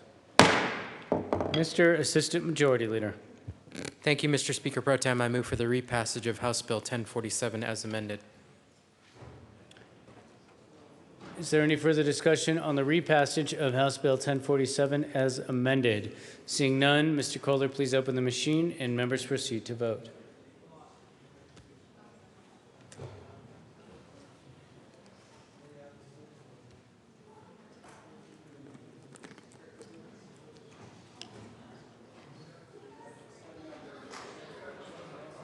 Close the machine. With 61 aye votes, 3 no votes, 1 excused, House Bill 1047 is repassed. Co-sponsors.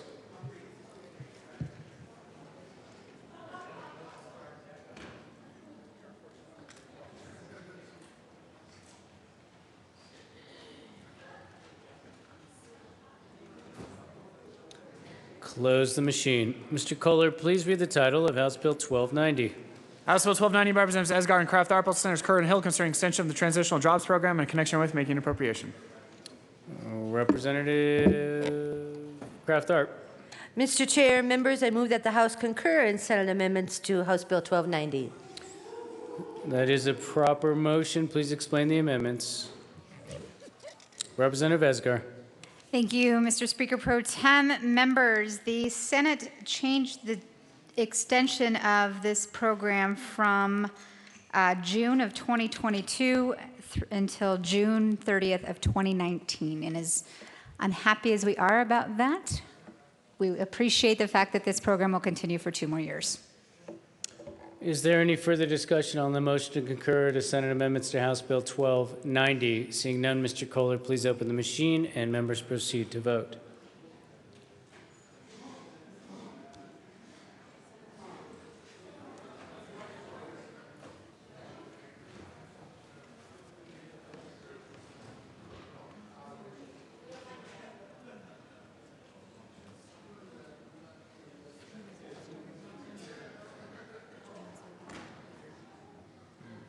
Close the machine. With 60 aye votes, 4 no votes, 1 excused, motion to concur to Senate amendments to House Bill 1290 is passed. Mr. Assistant Majority Leader. Thank you, Mr. Speaker Pro Tem. I move for the repassage of House Bill 1290 as amended. Is there any further discussion on the repassage of House Bill 1290 as amended? Seeing none, Mr. Kohler, please open the machine and members proceed to vote.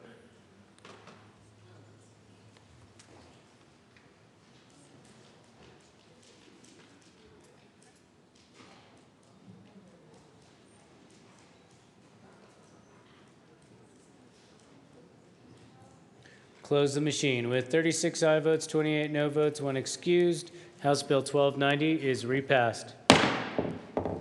Co-sponsors.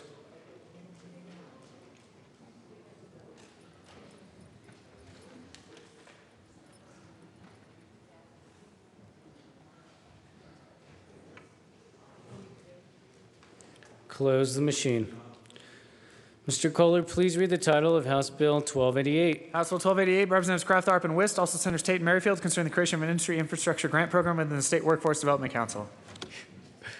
Representative Wist. Thank you, Mr. Speaker Pro Tem. I move that we concur in the Senate amendment to House Bill 1288. Please explain the amendments, Representative Kraft Tharp. Thank you, Mr. Chair. So basically, what they did is they changed the title.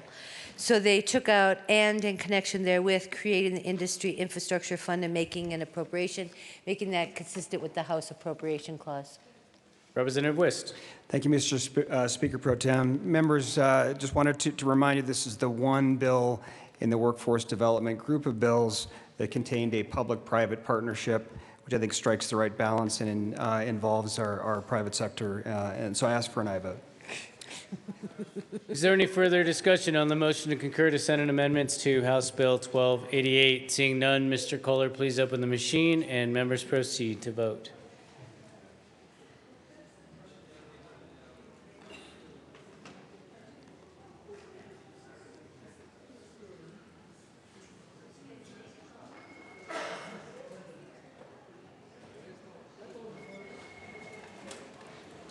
Close the machine. With 52 aye votes, 12 no votes, 1 excused, the motion to concur to Senate amendments to House Bill 1288 is passed. Mr. Assistant Majority Leader. Thank you, Mr. Speaker Pro Tem. I move for the repassage of House Bill 1288 as amended. Is there any further discussion on the repassage of House Bill 1288 as amended? Seeing none, Mr. Kohler, please open the machine and members proceed to vote.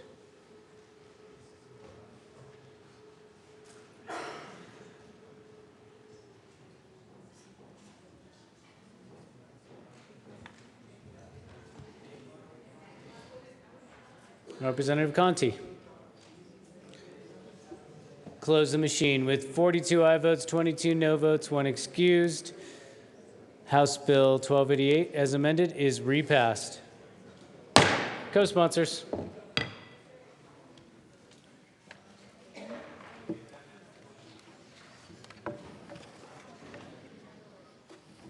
Close the machine. Mr. Kohler, please read the title of House Bill 1440.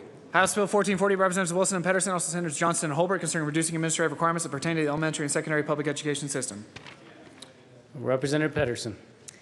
Thank you, Mr. Chair. I move that the House concur with Senate amendments to House Bill 1440. Please explain the amendments. Representative Wilson. Thank you, Mr. Speaker Pro Tem. Colleagues, the Senate actually did something on this amendment. They removed the piece that made the personally identifiable for small districts. They pulled that, and so with that, I would ask for an aye vote. Is there any further discussion on the motion to concur to Senate amendments to House Bill 1440? Seeing none, Mr. Kohler, please open the machine, and members proceed to vote.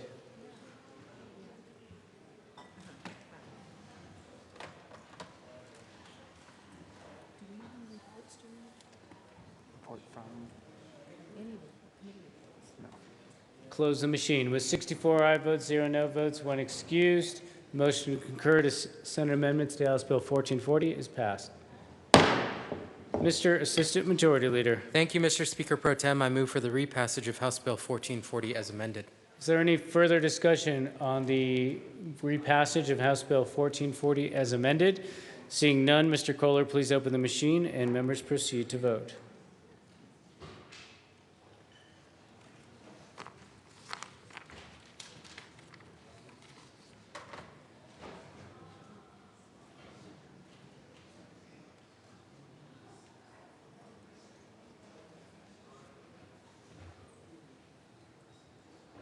Close the machine. With 56 aye votes, 8 no votes, 1 excused, House Bill 1440 is repassed. Co-sponsors.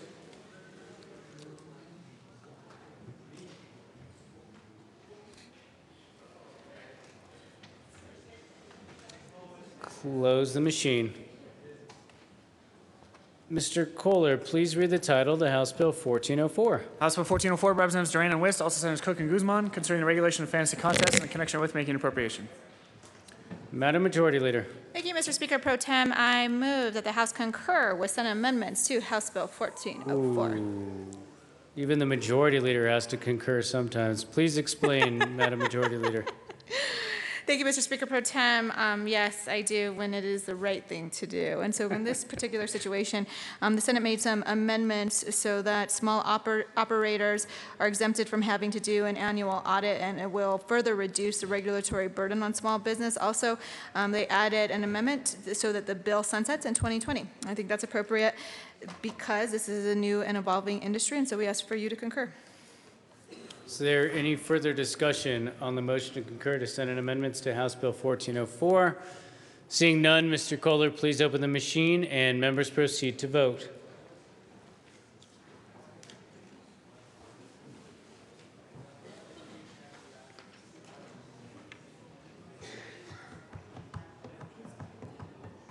Close the machine. With 64 aye votes, 0 no votes, 1 excused, motion to concur to Senate amendments to House Bill 1404 is passed. Mr. Assistant Majority Leader. Thank you, Mr. Speaker Pro Tem. I move for the repassage of House Bill 1404 as amended. Is there any further discussion on the repassage of House Bill 1404 as amended? Seeing none, Mr. Kohler, please open the machine, and members proceed to vote.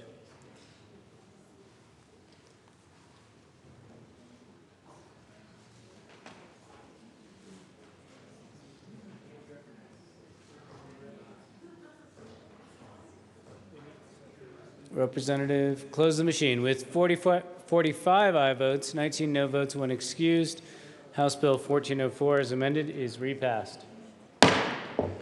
Co-sponsors.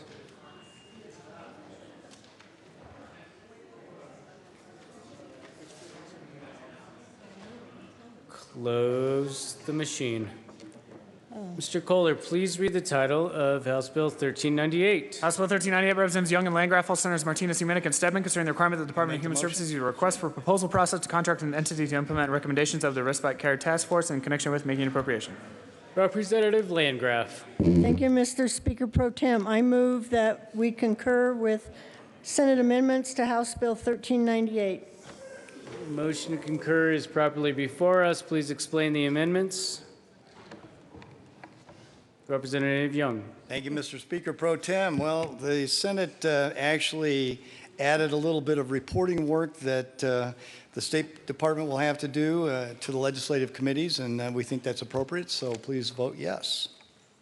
Is there any further discussion on the motion to concur to Senate amendments to House Bill 1398? Seeing none, Mr. Kohler, please open the machine and members proceed to vote.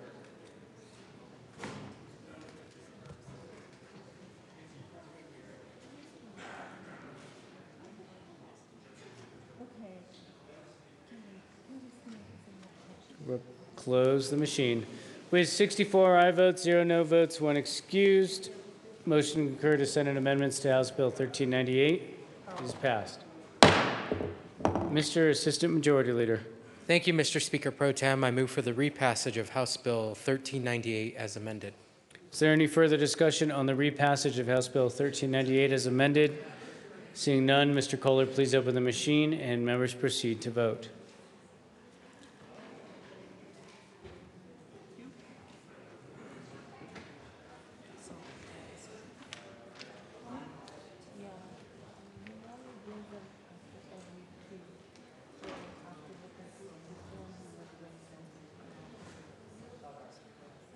Representatives Priola and Salazar.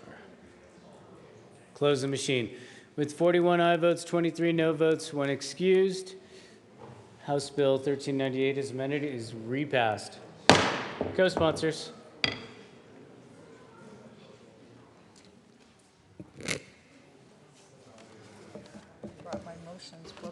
Close the machine. Mr. Kohler, please read the title of House Bill 1422. House Bill 1422, Representatives Hamner and Rankin, also Senators Lambert and Stedman, concerning financing public schools in connection with making appropriation. Representative Hamner. Thank you, Mr. Speaker Pro Tem. I move that the House reject the Senate amendments to House Bill 1422 and that a conference committee be established. All right, Representative Hamner, please explain. Well, thank you, Mr. Speaker Pro Tem and colleagues. This is our annual school finance bill.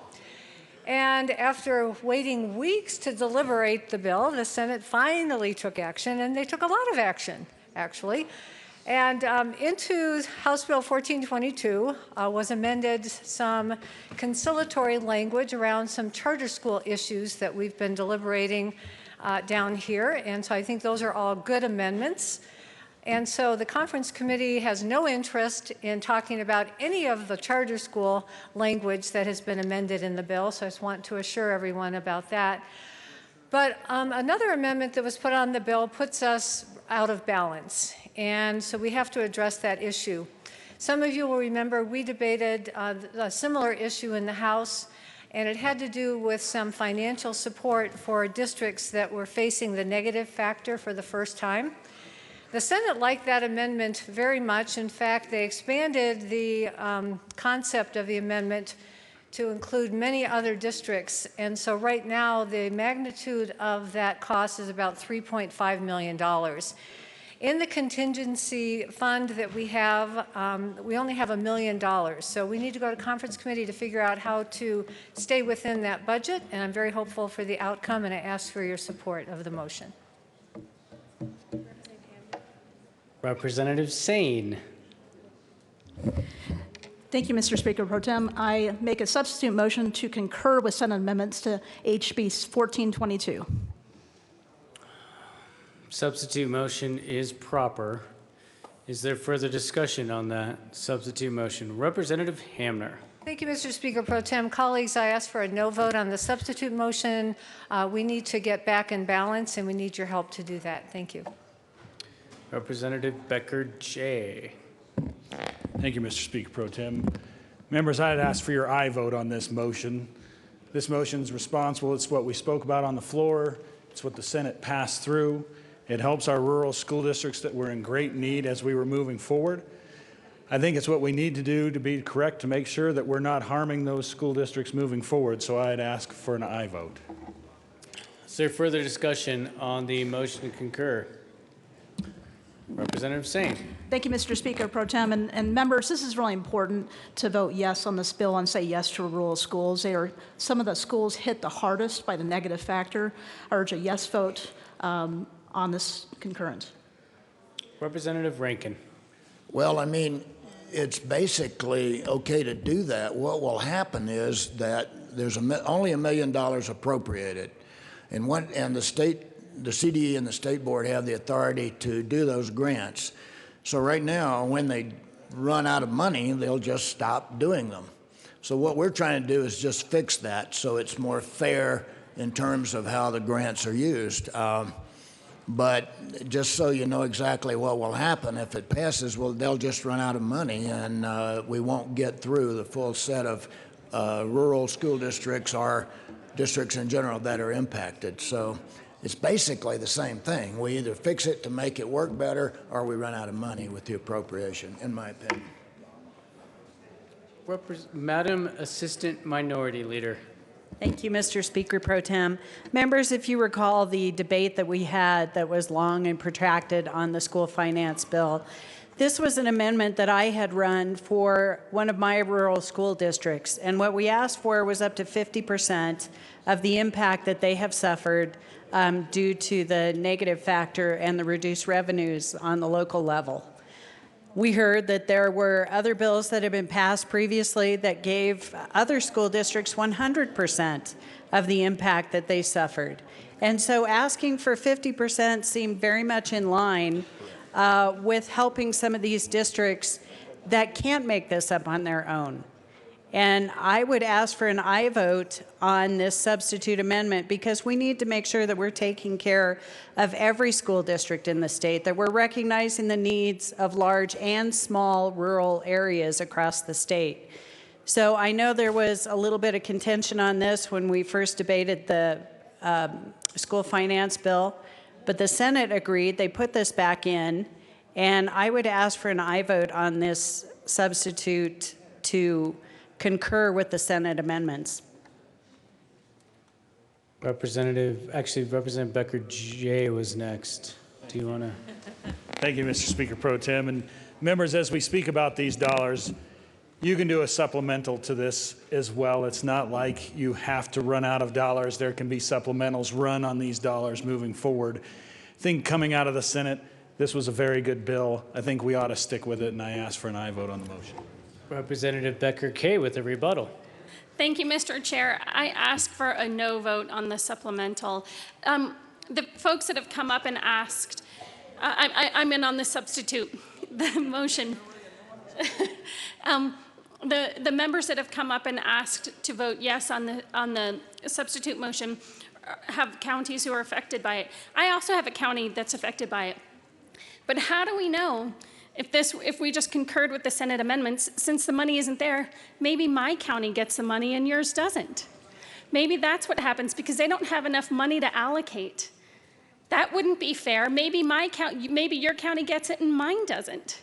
So I don't think that's the way to resolve it. I think we have to rely on our JBC members to work together to figure out how that's going to work. One of my counties, it absolutely has a huge decrease in property tax income and is going to have a huge impact to their schools. This is going to help them, but not if we just concur with the Senate amendments and the Board of Ed just can't give out any more money and maybe mine wins and yours loses, or yours wins and mine loses. I don't think that rolling the dice in that way is the right way. So I ask for no on the substitute motion and a yes on Representative Hamner's motion to go to conference committee so they can actually work it out. Representative Sane. Thank you, Mr. Speaker Pro Tem. And I just want to remind the members here that this did come out of the Senate unanimously, which means the JBC members there did vote yes. Is there any further discussion on the motion to concur? Representative Hamner. Thank you, Mr. Speaker Pro Tem. And again, colleagues, I ask for a no vote on the motion. We do need to go to a conference committee, so please vote no. Thank you. Seeing no further discussion on the motion to concur, Mr. Kohler, please open the machine and members proceed to vote.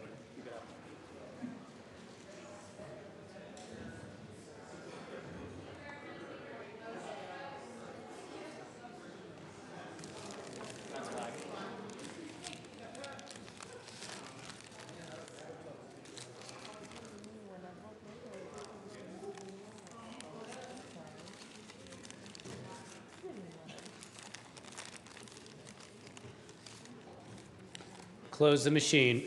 With 29 aye votes, 36 no votes, 0 excused, the motion to concur fails. Back to the original motion to go to conference committee. Is there any further discussion on that motion? Seeing none, Mr. Kohler, please open the machine and members proceed to vote.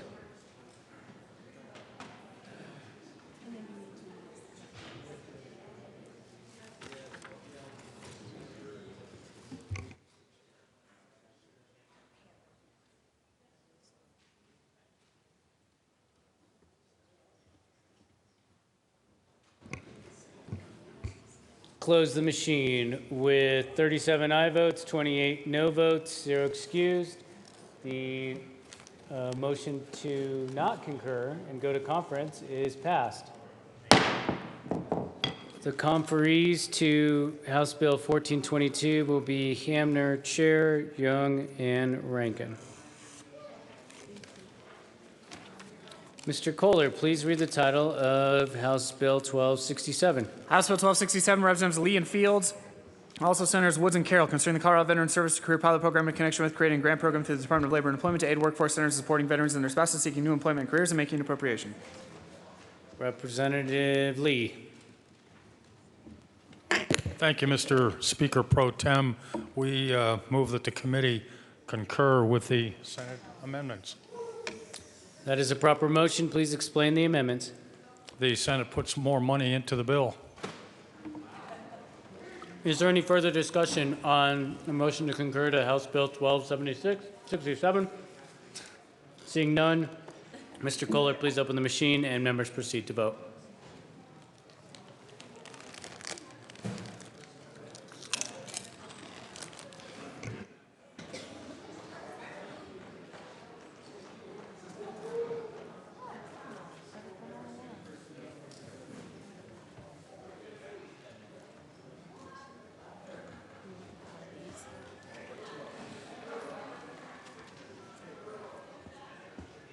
One of them is to not concur.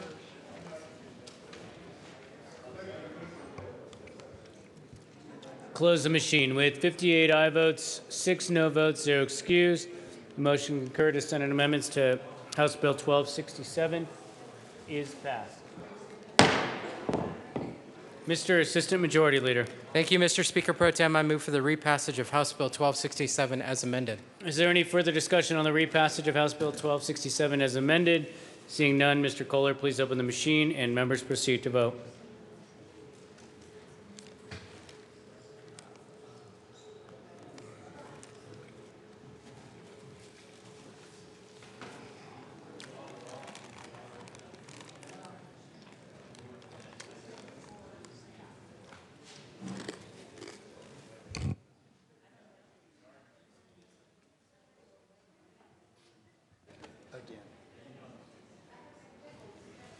Close the machine. With 43 aye votes, 22 no votes, 0 excused, House Bill 1267 as amended is repassed. Co-sponsors.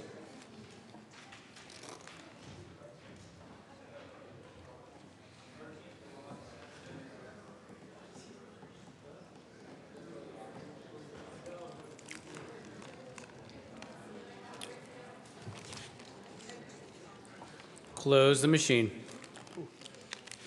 Mr. Kohler, please read the title of House Bill 1321. House Bill 1321, Representative Young, all Senators Merrifield and Tate, concerning Medicaid buy-in for persons eligible for certain Medicaid waivers in connection with making an appropriation.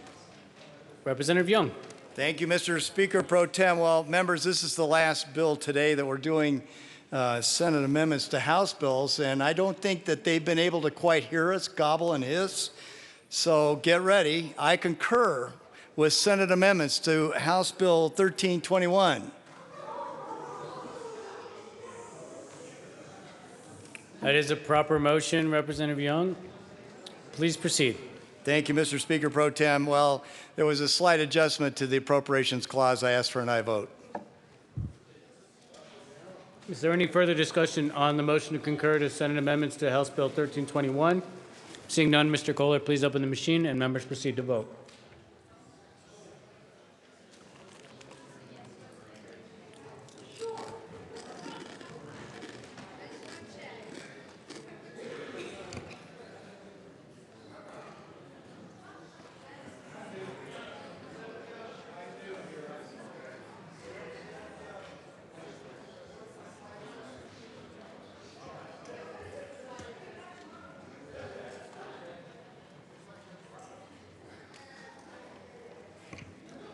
Representative Becker Kay and Winholtz.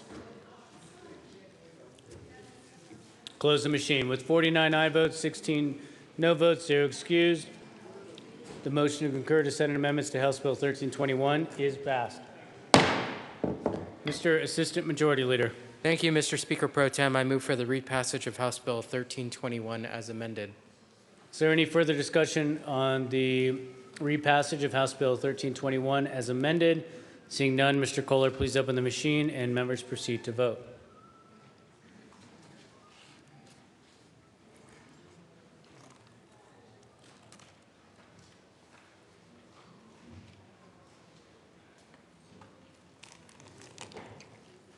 Close the machine. With 48 aye votes, 25 no votes, 0 excused, House Bill 1321 as amended is repassed. Co-sponsors.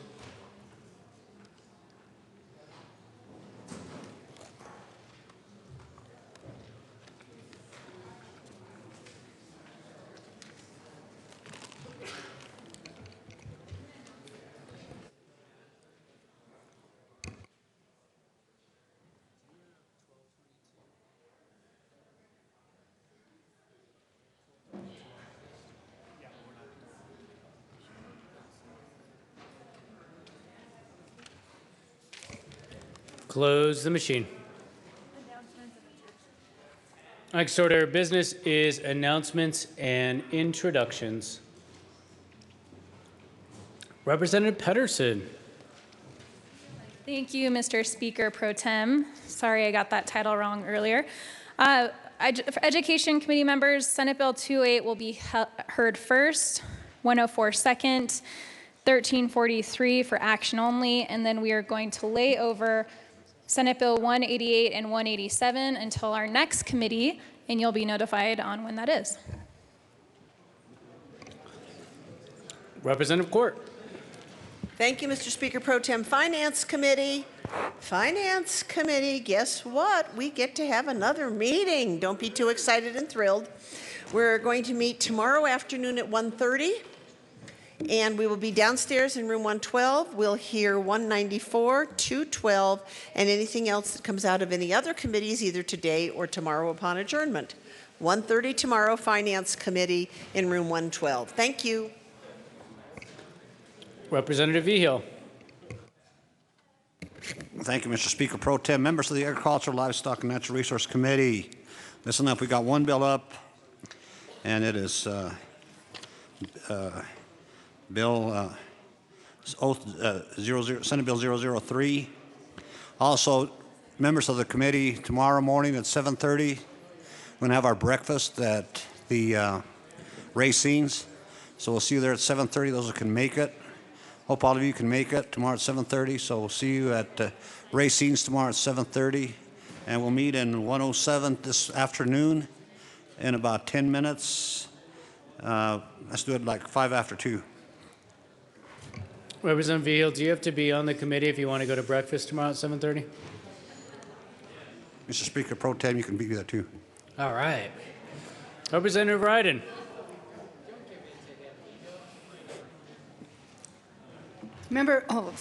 Thank you, Mr. Speaker Pro Tem.